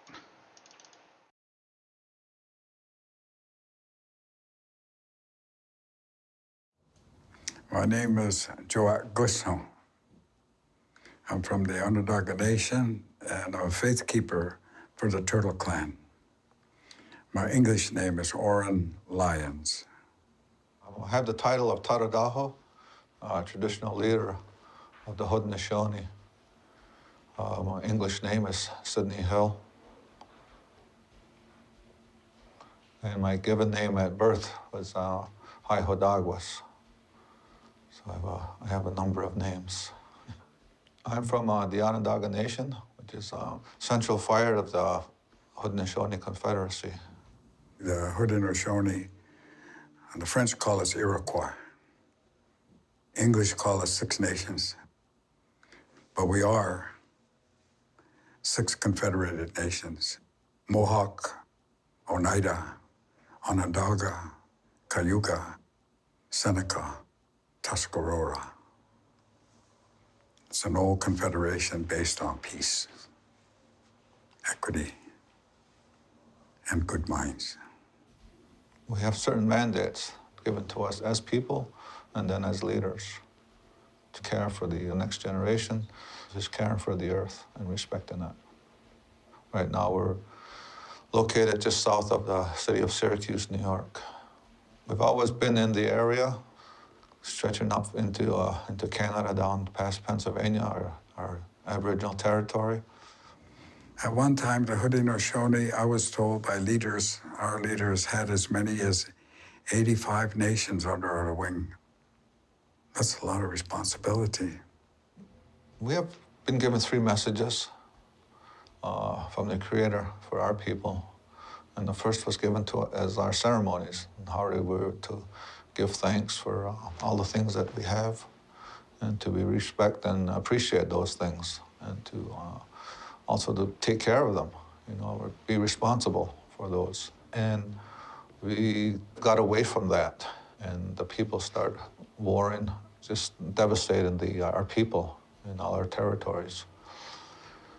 And he felt that we needed another message, the message from the peacemaker.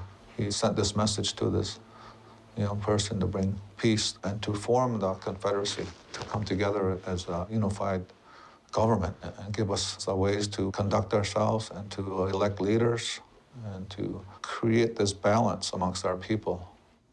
The peacemaker said way back there to our people, he said, the earth is female.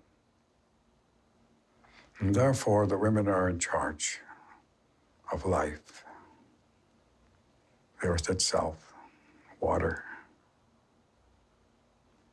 The women have this responsibility, and he says, as we are setting up the Haudenosaunee, this new confederation, it will be a matrilineal. It will follow the woman's side. Your identity will be what your mother is. We always talk about that balance of families, of clans, of nations. So there was always a continuous teaching of that balance, the balance between nature and ourselves. So, and when that balance is good, that's when everybody is safe and happy, and that's how things should be. When the peacemaker came to us at that time, he said, you're going to base your confederation on 3 principles. The first one is peace. The second one is equity, fairness to the people, fair to life, and then the power of the good minds. The ability of the good minds to gather and to relate and to make good decisions. And they underlined the word good. He said, those are the principles of your existence. And that was the message that he brought, that we should be watching out for one another, treating one another the best we can, protecting the elders and the young. And the other instruction one of the other instructions that the peacemaker said to us is that when you sit and you counsel for the welfare of the people, think not of yourself, nor of your family, nor even your generation. Make your decisions on behalf of the 7th generation coming. And that will bring you peace. And then the third message was back in 1799, where one of our leaders got a message as to how we were to continue as a people with our white brothers, and how do we maintain who we are and our languages and our ways and our ceremonies to continue that, even though we're having this conflict in our lands and our people. That was the last message that's pretty much helped us survive this today. So we're here, we're still here, whether we're recognized or not. We are a people, we have our language, we have our ways, we have our land, what little land we have left. And it's important as you talk about human rights, that's a human right that everybody has to have their own, to be able to identify themselves as who they are. Our generation doesn't know what our ancestors had gone through to maintain, to keep what we have today. You talk about the boarding schools, you talk about alcoholism, you talk about the loss of land, the forced removal. It's amazing that they have kept those messages and kept it for us. So we can't take that lightly. We can't take that lightly, and it's our duty to maintain that and keep it going for the next generations. That's what we have to do.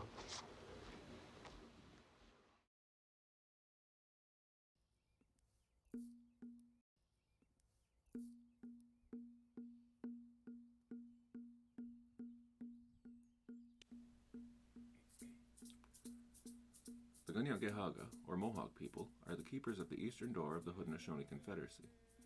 It is their responsibility to notify the rest of the nations if there is anything or anyone approaching from the eastern territories of the Confederacy that may affect the Gainaregoa, or Great Law of Peace. When the Gunyagehaga saw an encroaching settlement, they sent runners to the Onondaga Nation, who were the firekeepers of the Haudenosaunee Confederacy, to notify them of strangers approaching the land. With them, the new-coming settlers had their families and were destructive to our rooms, or land. In 1609 at Ticonderoga, the Beaver Wars broke out and there was unrest between the Haudenosaunee and French, with Samuel de Champlain as their leader. The Dutch and English took the side of the Haudenosaunee, which established a loyalty and basis for future peacemaking efforts.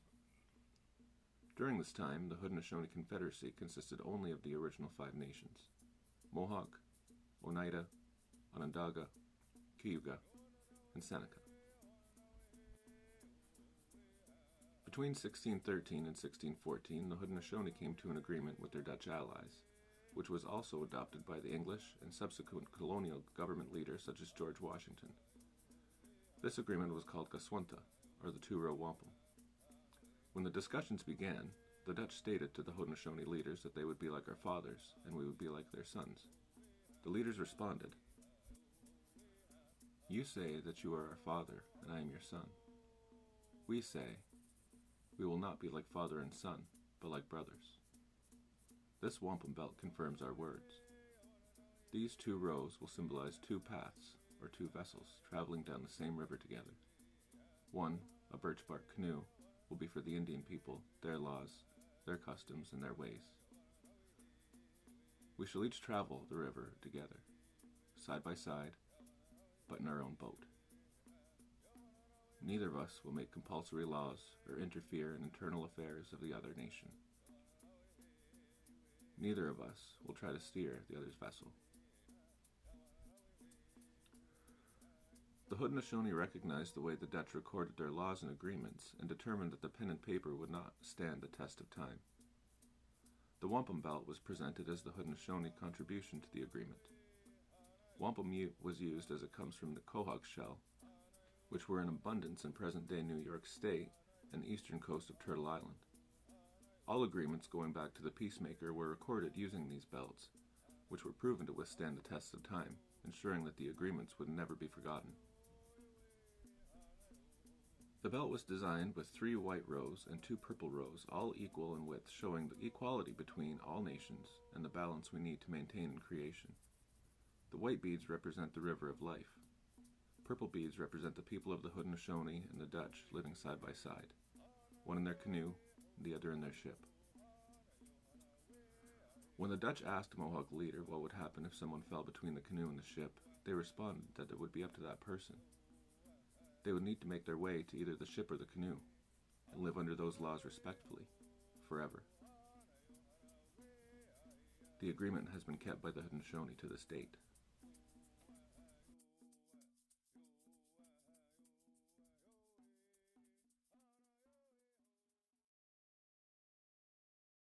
So that is the general history of why we came about the 2-row wampum and the Haudenosaunee flag. So the next emote that I have is a dancer, and if you click on the dancer, it'll pop up and it'll say Jingle Jam, because this dancer is in a what we call a jingle dress. So a jingle dress is a dress that has the kind of little metal cones that are attached to it, oftentimes in rows, row after row of, depending on the sound that they wanted. Those cones could be larger or smaller. But the jingle dress is also known when the women dance in the jingle dress. They're doing what is called a healing dance, because the jingle dress has the history of it behind it as being a healing dance, and I'll show you why that is. That story came about with this next clip. So get me off the screen here, and this is going to be the tradition of the jingle dress.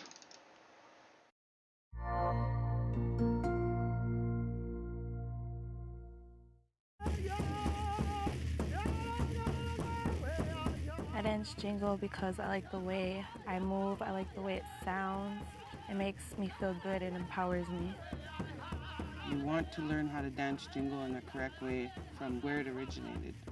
It's supposed to make the sound of rain when you dance. It's also a healing dress. One thing I've always done was dance for the ones that can't, dance for the elders that can.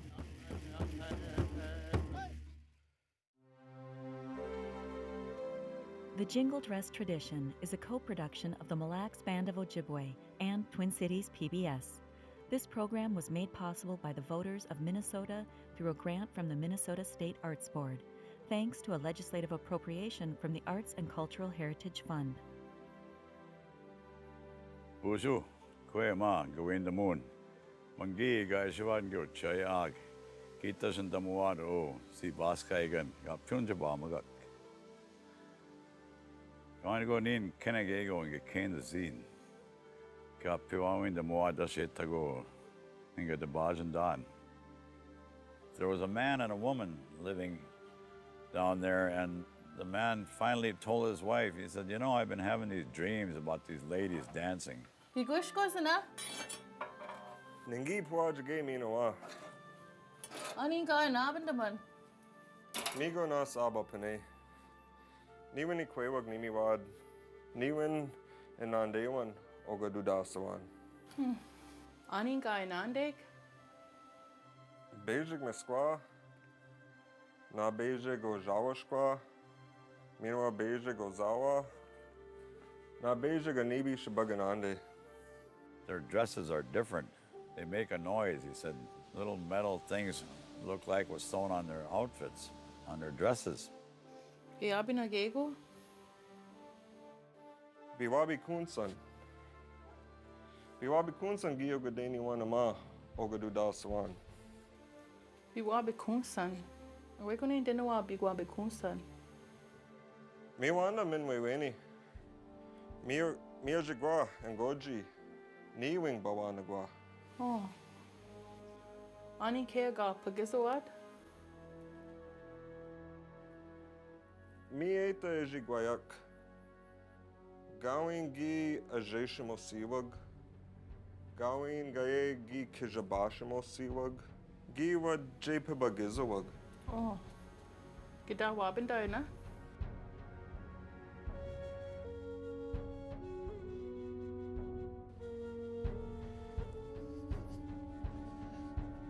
Baker.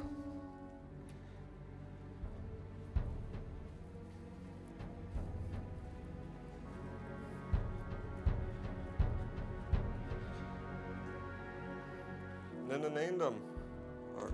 Gay Iji Nikanian. Ne what Jepa Buggers. Oh. Mina okay? Mina okay gay Nikania? Gama. Mina goyak? That would JP Buggers na? Yeah. Me ate goyak. Mina goyak? Yep.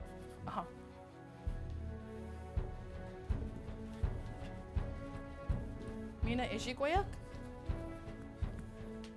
Going to Jeshima Siwak.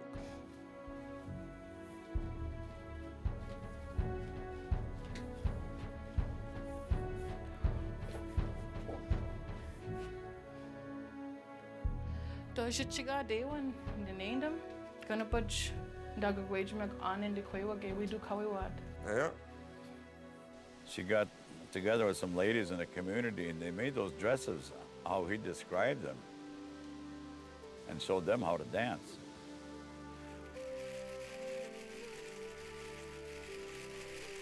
When they were finished with those, sometime later on, they were having a drum ceremony. During the break in the afternoon, he got up and he spoke of his dream about these ladies. Akwe nuit bajam gegu. Apane ningi hawanag niwin kwewag nimiwad. Bebakan gianande niwan. Gapiza kamawad. Mi dash gaiji oja tuwad. Ongo kwewag.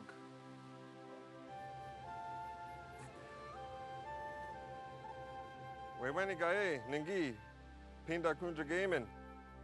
Aho minik. During that ceremony, he had a little girl, it was his daughter. She was laying there, she was so sick she couldn't move, couldn't get up. But when those ladies started dancing, she heard that sound that the dresses were making.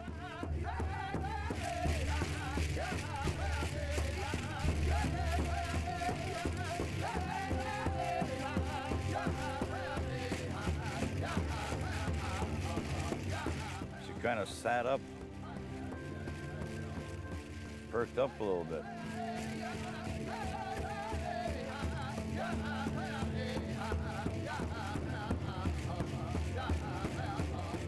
As the afternoon and evening went on, she was eventually sitting up.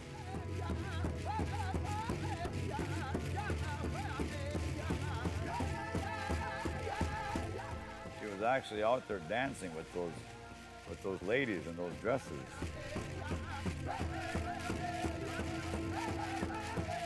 And that's why people say that's a healing dress.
Other tribes may have their own version of how the jingle dress started, but this is our version here in Mille Lacs.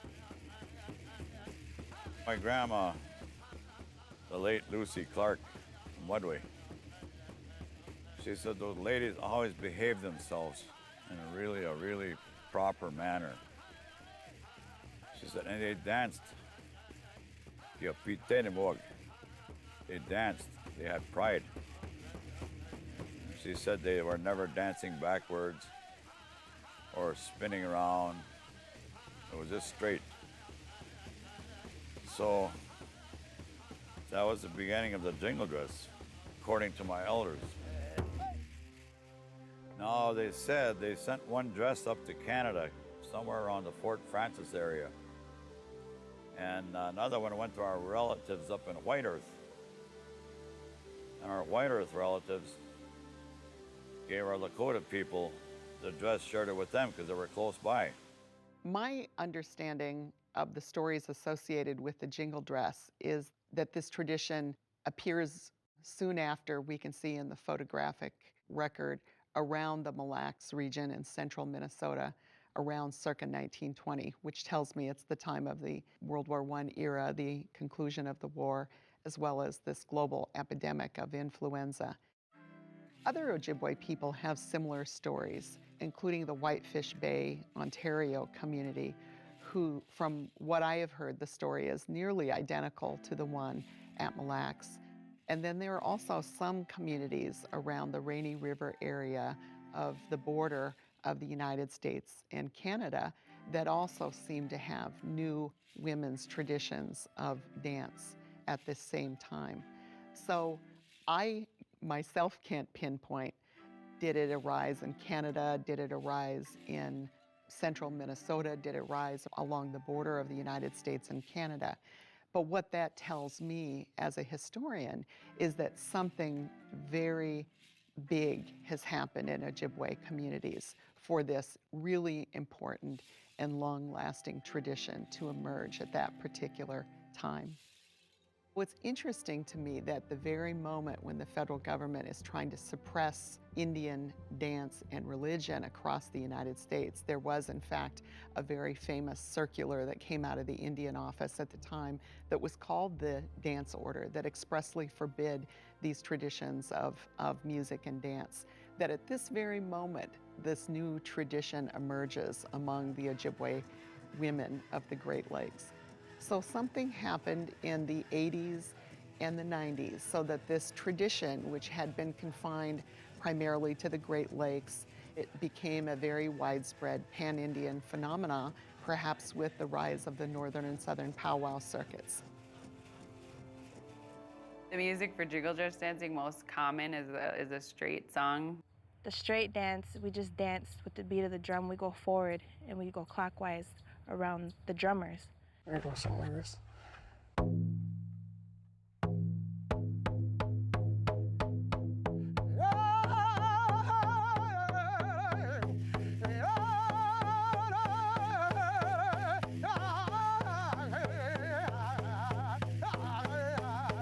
It took a long time for me to get it just right, from the feel of the drum to watching them, how they dance, to keep time with them.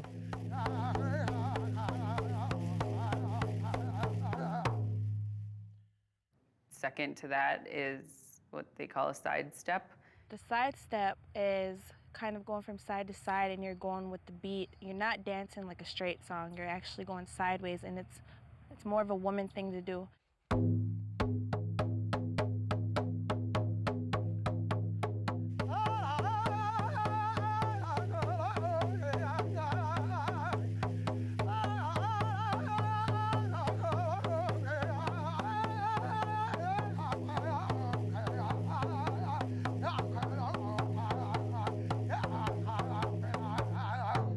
As we were taught a long time ago about the side step dancing, we were taught to only sing them only at night. Nowadays you see a lot of them being sung during the contemporary powwows during the day, but those weren't our teachings. Style jingle dress can be from 1900 all the way to 1950, and you're going to look at a completely different kind of dress. Historically, the jingle dress cones were made from chewing tobacco lids. And sometimes, depending the area where the people were making them, sometimes they did use copper. And from what I was told, that some people used lids from other things, or they cut them out and then rolled them so that it would make like a clinking sound. Depending what they used, each dress sounded different. I was taught that the cones were used to send the spirits to help peel.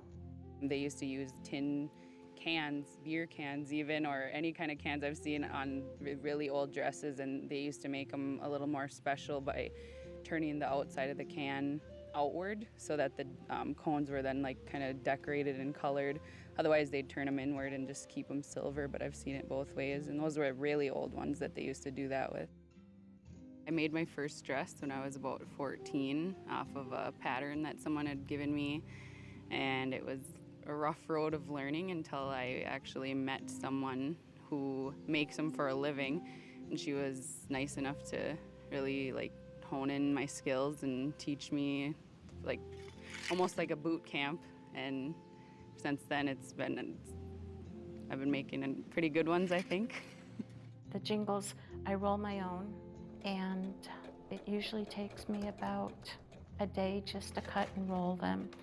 And then sewing the bias tape to string the jingles, probably about a couple hours. But then you have to measure, cut, crimp each jingle, so it might take you a day or two depending how many jingles you're doing and how many dresses. To make the sound different on the dresses, there's different brands of cones that you can buy that all make a difference in what the dress sounds like. It makes a difference how closely spaced apart the cones are on the dress. I actually have one dress that I made where I put my cones really close together because it looks awesome and it sounds awesome, but it's so heavy to dance in. And then, you know, you space them out further, you're gonna get less like full sound. I was always told, you know, when I'm sewing anything for anybody, whether even if it's beadwork, that you always should keep positive thoughts in your head, or you should be in a good place, you know, or never have negative thoughts. And if you start getting frustrated, or if you start to feel anything, you know, anger, frustration, that you should stop doing it, take a break, and come back when you're in a better mindset, because what you do goes into that work. You don't want that negativity to go into their outfit. Just like that. Oh, you're wearing contemporary dress too? Getting ready for the powwow is pretty intense. There's lots to do. I braid hair a lot. Get our hair braided, get our hair ties on, make sure everything's set. Can't forget the makeup. The first day when we were getting ready at a mixed house, it was definitely a good feeling, you know, laughing with the girls and getting ready, braiding our hair, putting our makeup on, you know. It's always, you know, a good feeling, especially representing the 4 colors. I had a dream a long time ago, and I was dancing, and in my dream, I was in Mille Lacs, and I was the only one in the arena, and I was wearing a black dress, like a black velvet dress, and then it had like rainbow colors, you know what I mean, for the seams and stuff. And then like I looked up in the sky, and there was a thunderbird in the sky, and that's my Ojibwe name, Mani Dubane Shikwe.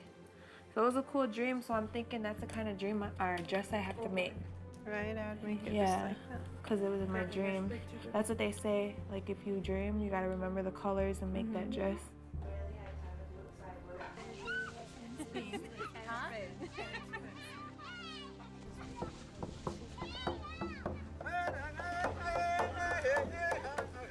When we were getting ready, like we kind of made sure, kind of like a warm up.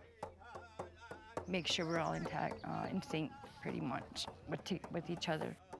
Like I like to go out, just go out and see what each other has, and maybe run things through everybody, like run the teachings through, the steps, the gracefulness. If they're not doing it the way we were taught, if you're dancing old style, we'd like to keep it old style. If you're dancing contemporary, we like to keep it contemporary. So just dancing with everybody else kind of shows each other what we got and what we want to do.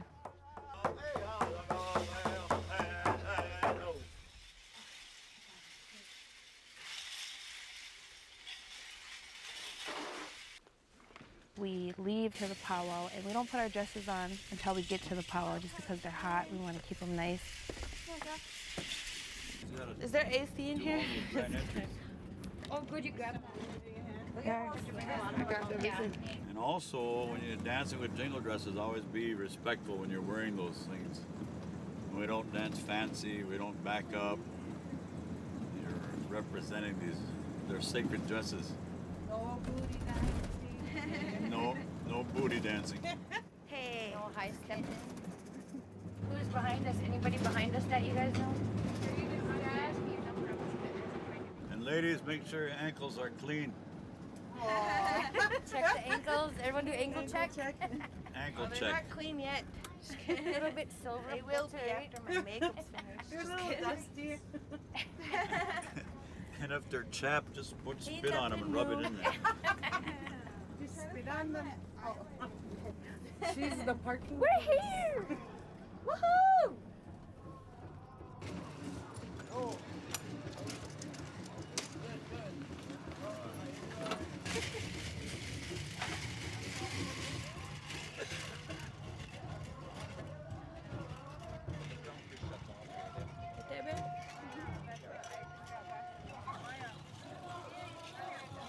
Yeah, bar exercise.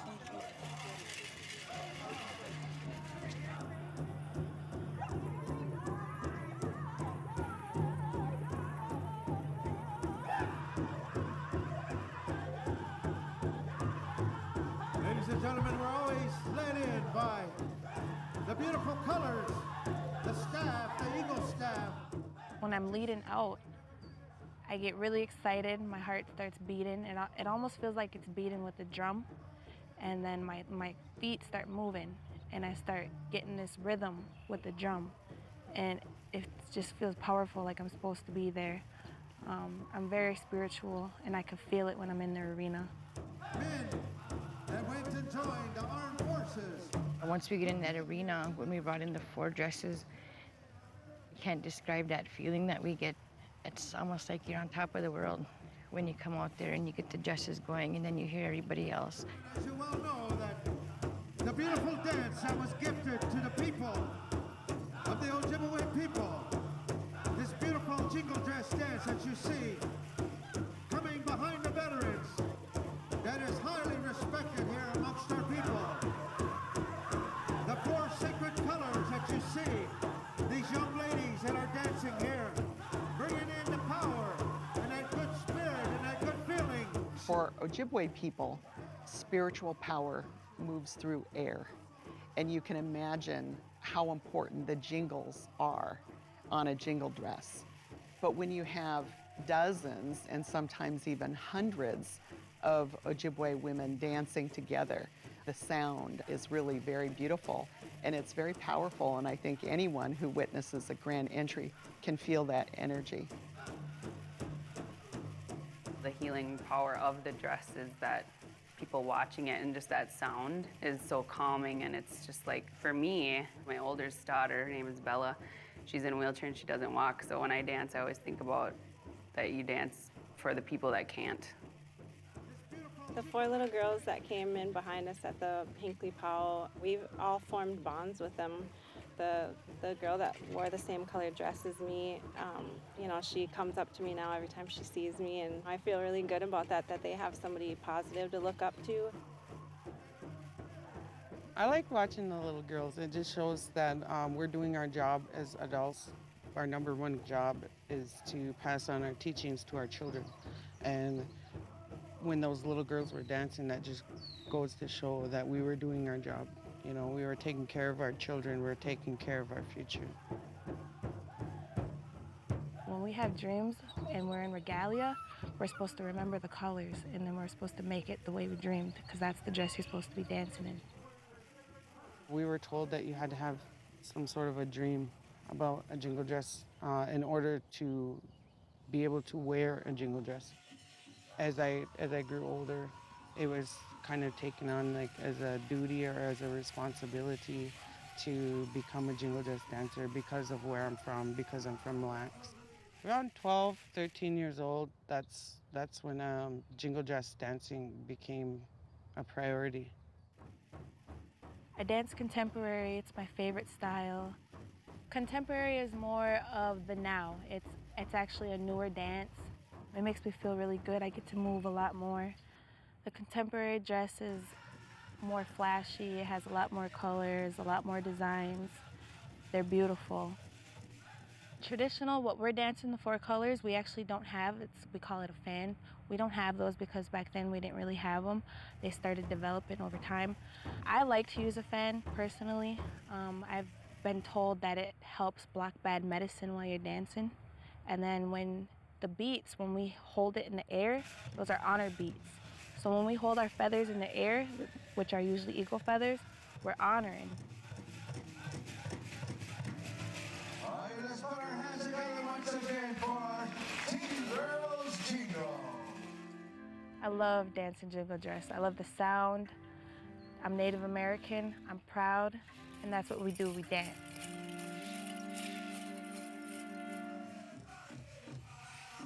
People come from all around to see the men's fancy dancers. Women's Southern and Northern traditional. Men's traditional.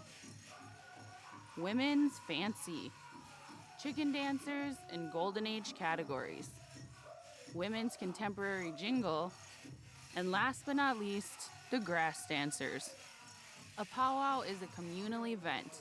Old friends reconnect and new ones are made. There are handmade crafts, jewelry, and incredible food for all to be had at a powwow.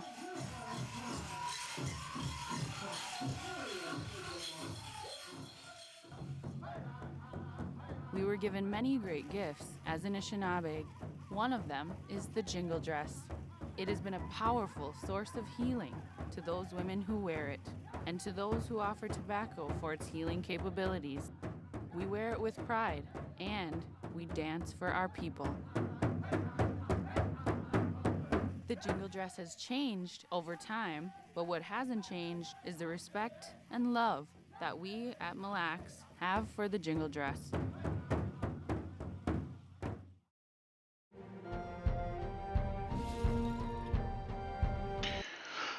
Sigoli, Swagwag again, Galahindi Neo Gets.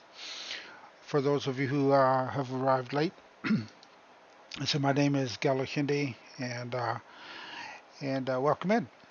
So we're just going over the emotes that are featured in my channel, and so we covered the heart, the clan emotes, and I just posted a description of a couple of the other emotes. So the Every Child Matters emote really was designed for Orange Shirt Day, which in Canada is September 30th, and it's to honor and remember the students of residential schools, both the survivors as well as the ones who did not survive. Particularly highlighted over the last year or so because of the exposure to the media of unmarked burial sites, and those numbers are continually growing. And then the hand you see there with MMIWG is the Missing and Murdered Indigenous Women and Girls flag. They've added the 2S at the end of that as well now for Two Spirit. And then, let me just see.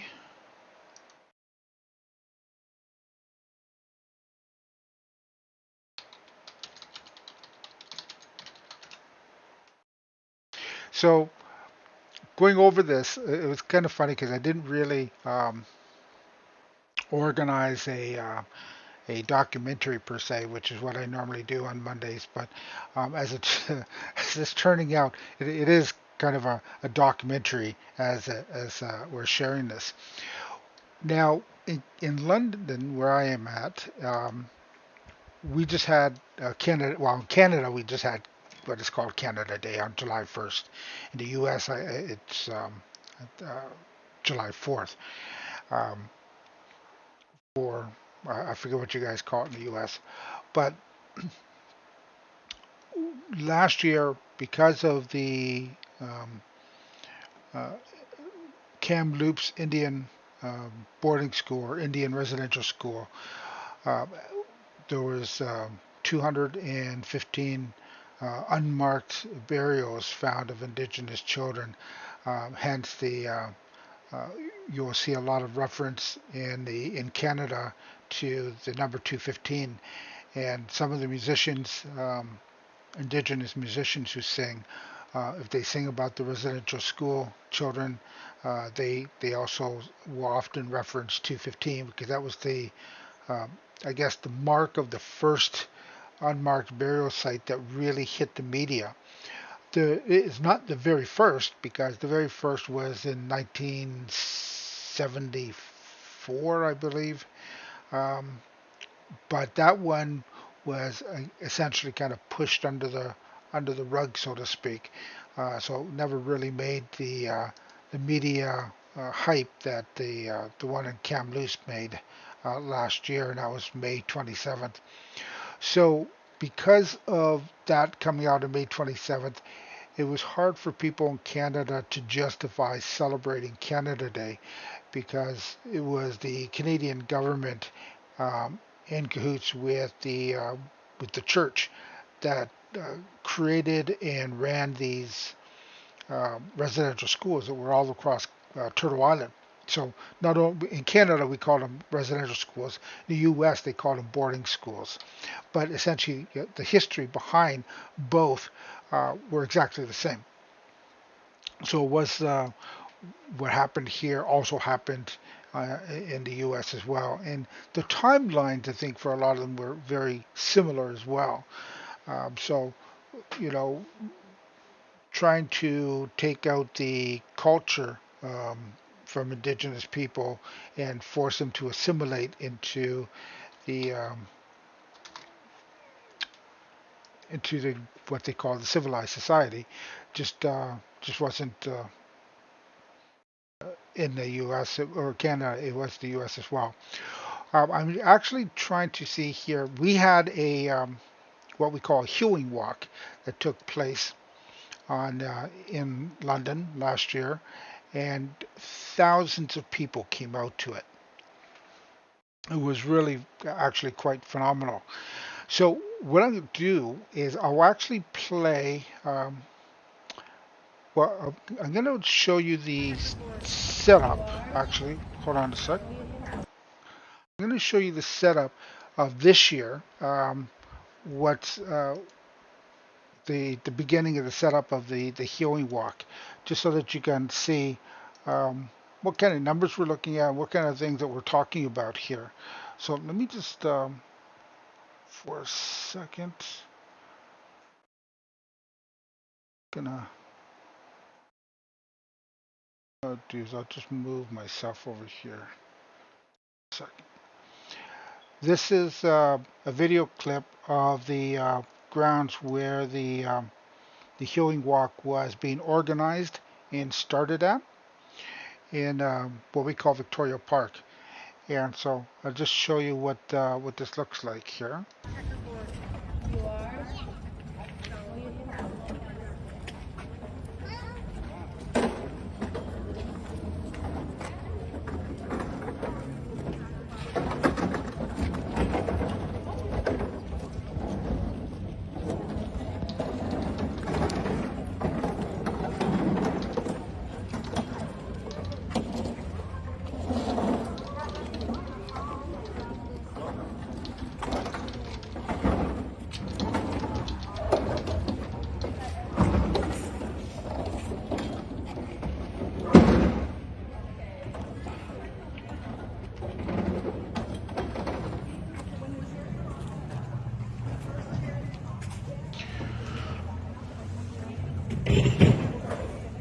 So as you can see, to date, um, we're looking at 10,000 children who died in residential schools, and so which is kind of a crazy thought that that many children was went to school to learn and never made it home. So that's it's just the number's going to go up because we still haven't searched all the residential school properties yet, and I know that they're actually doing that at what we call the mush hole. It was also called the Brantford Institute, and so that was just at Six Nations of Grand River, and they haven't. There's been a history of things happening there with children that the abuses that were happening in these schools went across all types of abuses that you can think of, from physical to mental, emotional, sexual. Uh, it was everything that you can think of as an abuse happened. They did experiments with children with how long that they could get children to go without food and still survive. They also did some tests and experiments with drugs on some of the kids in residential schools. So the history is very dark in Canada, and you know, I think that many people are getting a whole new view of what Canada is all about now, and all the human rights violations that have happened and the genocide that still continues today. We don't have residential schools anymore, but the number of children that are indigenous children that are being taken and put into foster systems is still um, astronomical in comparison to children of any other group of people. So, not to mention the criminalization of indigenous people who are land defenders or water defenders and that type of thing is still going on as well. And many people, and you know, are shocked to hear the stories of what's been happening in Canada for the last 150, 200 years, and but it's all coming out. You know what they say? The dirt always comes out in the laundry. So we're out in the wash, however that term goes. So that's kind of one of those things that's going on. Now, the other what did I not show here? Um, okay, there's the Mohawk Warrior Society flag. That's the missing and actually, there's anybody who's actually interested in kind of learning more about either the residential school survivors and uh, issues with the intergenerational effects of the ones that did survive, as well as the missing and murdered Indigenous women epidemic that's happening in Canada. There's some suggested readings there. The Just in June, something like 5 more Indigenous women were murdered, and mostly in Manitoba, but other provinces it's happening as well. So that kind of thing is a bit of a frightening thing to consider that it's 2022 and we're still dealing with much of this stuff that's creating trauma amongst our people. So, what I would do next is, what is it here? We've been on for almost 3 hours. I'm going to play another version of the Peaceful Warrior, and then I'll set up a raid. We'll see who's on and see if we can raid out to somebody. So let me go here, and I will do this. Um,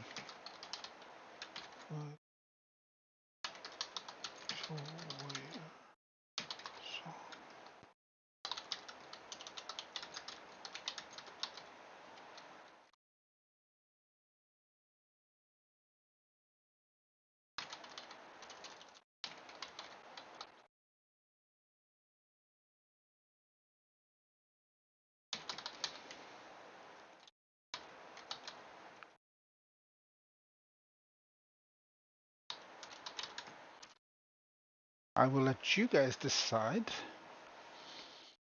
Yeah, 3 minutes is fine. I'm going to stick that poll up there in the corner. So if you could tell me which version of the Peaceful Warrior we should end on, I will play that. So pick, you can go ahead and vote on that. Let me know which one we should end with. And I'm just going to confirm if I covered.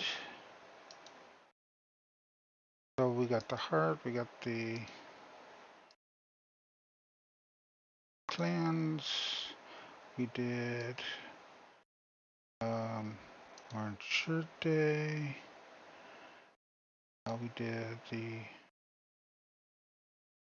on the Sony flag. Oops, I missed that one. The Mohawk flag. Did children. The 2 wampum belts.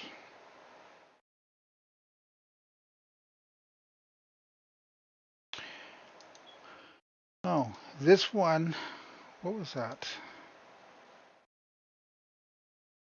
This emote was created for June because June was 2 things. It was, first of all, it was Indigenous History Month, so we used the medicine wheel in the center, but it was also Pride Month, so we used the Pride flag in the background for the backdrop. So that's why that emotes.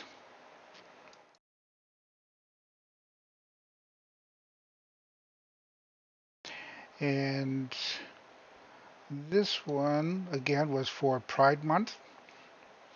And we did do a thing with Two Spirit people on the, I think it was the last stream, actually.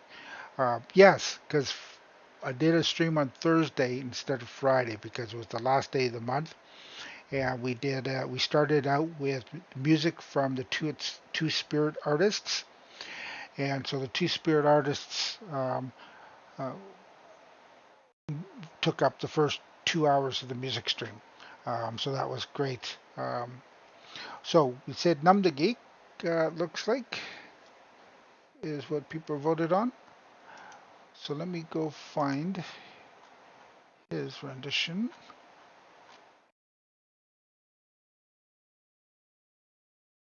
And so while this is playing, I'll put in the raid calls. Actually, let me see, is the vote over? Oh, Phil, young uncle, for your generosity. That's very kind of you. Thank you so much. You you wanted the other emote, right? I appreciate your support, Phil, and thank you again. So I'm going to again I'm gonna pull my face off the screen, and I'm gonna play the Numb the Geek rendition of the Peaceful Warrior. And again, for those who don't know what that is, I'll just give a little shoot in the little blurb there, so that you can see what that is all about. So if you are also any Twitch streamers out there who play music, if you are interested in doing a rendition of the Peaceful Warrior, it is open to everybody to do. And I only ask that you video your performance and send me a copy that I can share with my community as well. So in the meantime, let me get the Numb the Geek version of this song going. Right, we're trying something here. Might not get it the first time around, but we'll get it sometime. Let's go.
All right, let's go.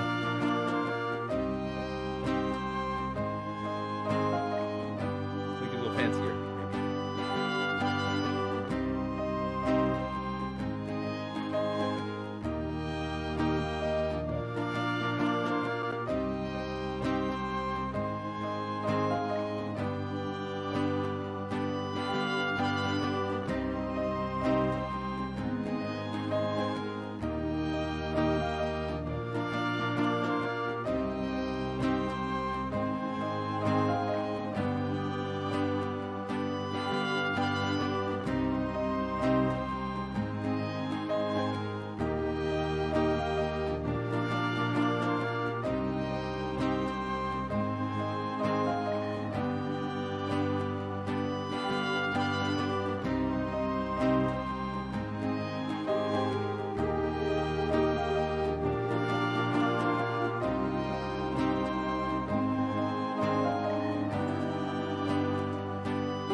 All right, let's go. See how this works. Right.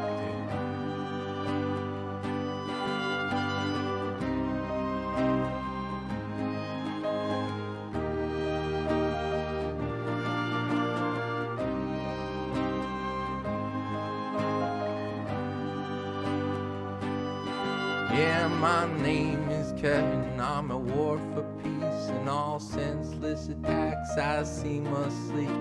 So what am I doing here, what do I really want to say? Is that the world's gotta change its way? Yeah, I'm going to battle for the green, white, and gold. I'm gonna fight for the ones who can't fight back. I'm taking all creatures underwater to the sky, and we're talking all the issues from the truth to the lie. I'm gonna make myself stand with a paper and a pen. You wanna argue that?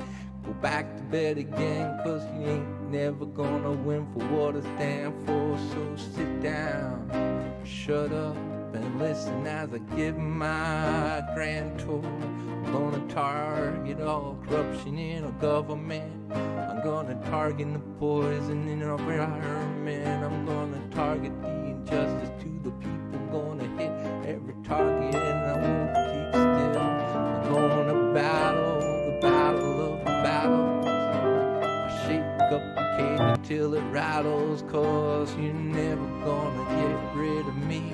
Not until the problems of the world are cut at the knee. Yeah, you know what I'm saying. Let me kick this out one more time so crystal clear is the message in my rhyme. And my name is Kevin, I'm at war for peace and all senseless attacks I see must be.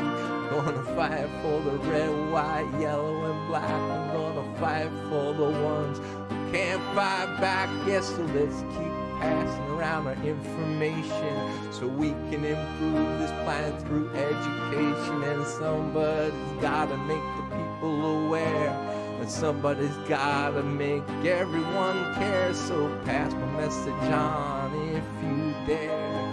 Whether it's mine or yours, we all gotta share. And where there's more power in one man's voice than all the weapons, a military choice. With my voice and your voice, we can shout out loud that we belong to the human race and we're proud. We don't have to be a master of science to see we need to create a worldwide alliance in order to approach the corporations and asking people for their insubordination when they bring what's happening to our waters, to disease spreading through through our slaughters. And what about the government officials that stand behind them with the backward handshakes and the verbal deals that bind them? How you see the world can be devastated through the actions of men with their mind on hatred.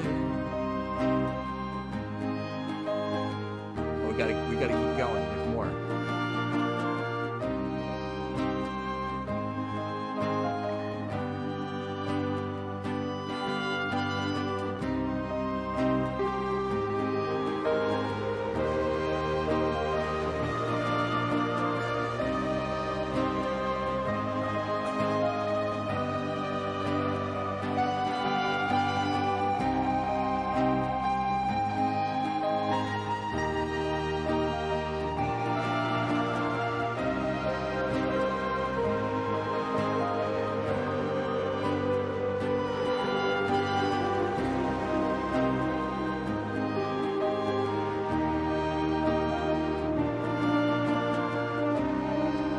Alright, let's go.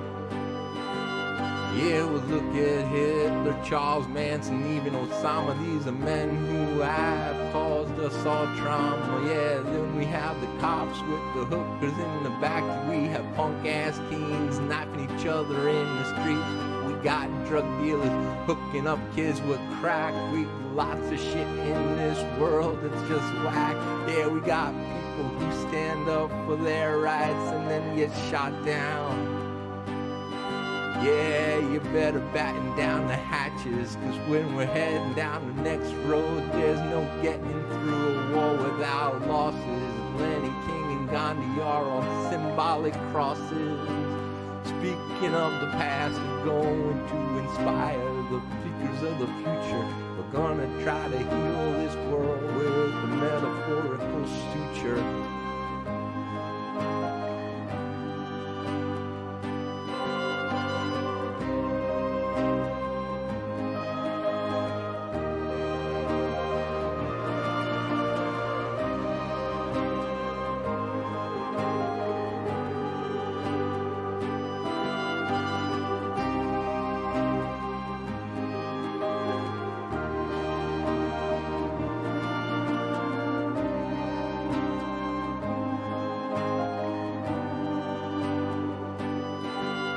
Yeah, my name is Kevin, I'm at war for peace, and all senseless attacks I see must cease. But you won't be able to move this world all alone. Just remember that this is also your home, and if I put my voice with your voice, we shout together.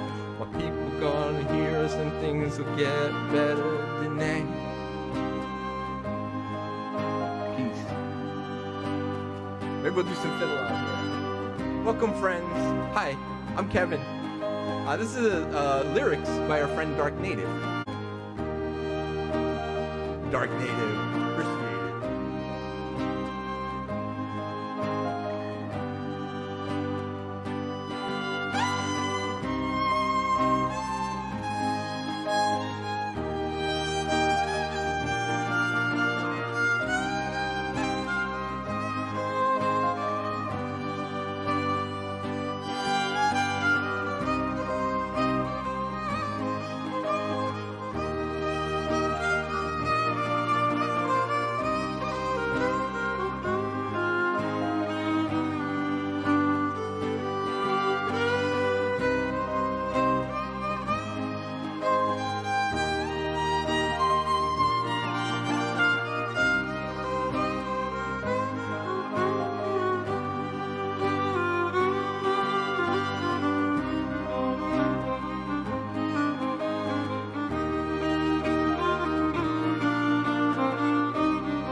native, my friend.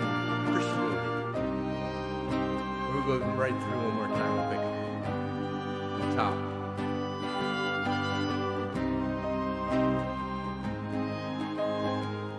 First verse. Try that first verse. We kind of stumbled it the first time around.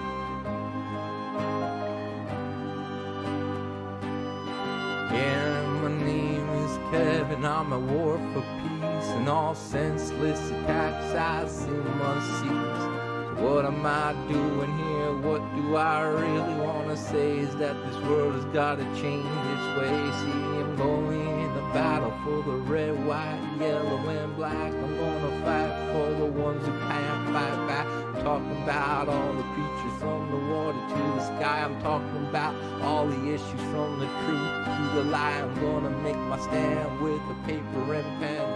You argue that you go back to bed again, 'cause you're never gonna win against what I stand for. So sit down, shut up, and listen as I give my grand tour. I'm gonna target corruption in the government. I'm gonna target the poison in our environment. I'm gonna target the injustices to the people. I'm gonna hit every target and I won't keep still. I'm gonna keep battling the battle of the battles.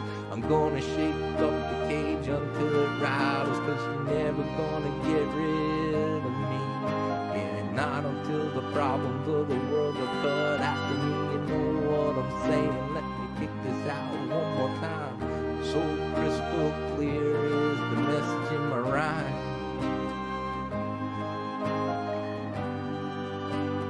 Yeah, well, my name is Kevin. I'm at war for peace, and all senseless attacks I see must cease.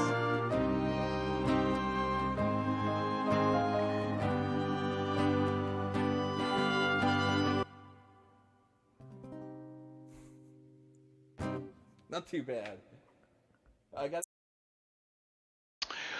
Well, there's Numb the Geek and doing the Peaceful Warrior. And so, talking about streamers who have jumped on the Peaceful Warrior project, the guy we're going to go see is Kevin Y. Wong.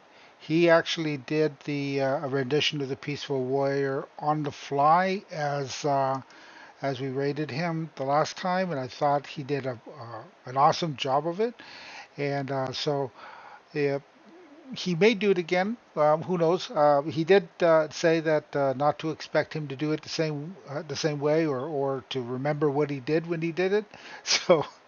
And can you explain, Yanko, for being here and hanging out? I appreciate you lurking.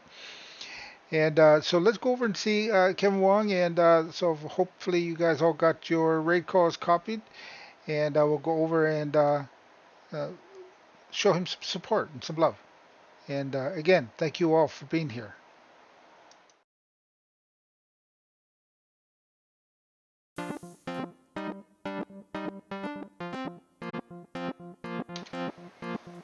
That was terrible. Let's try that again. Oh, darn.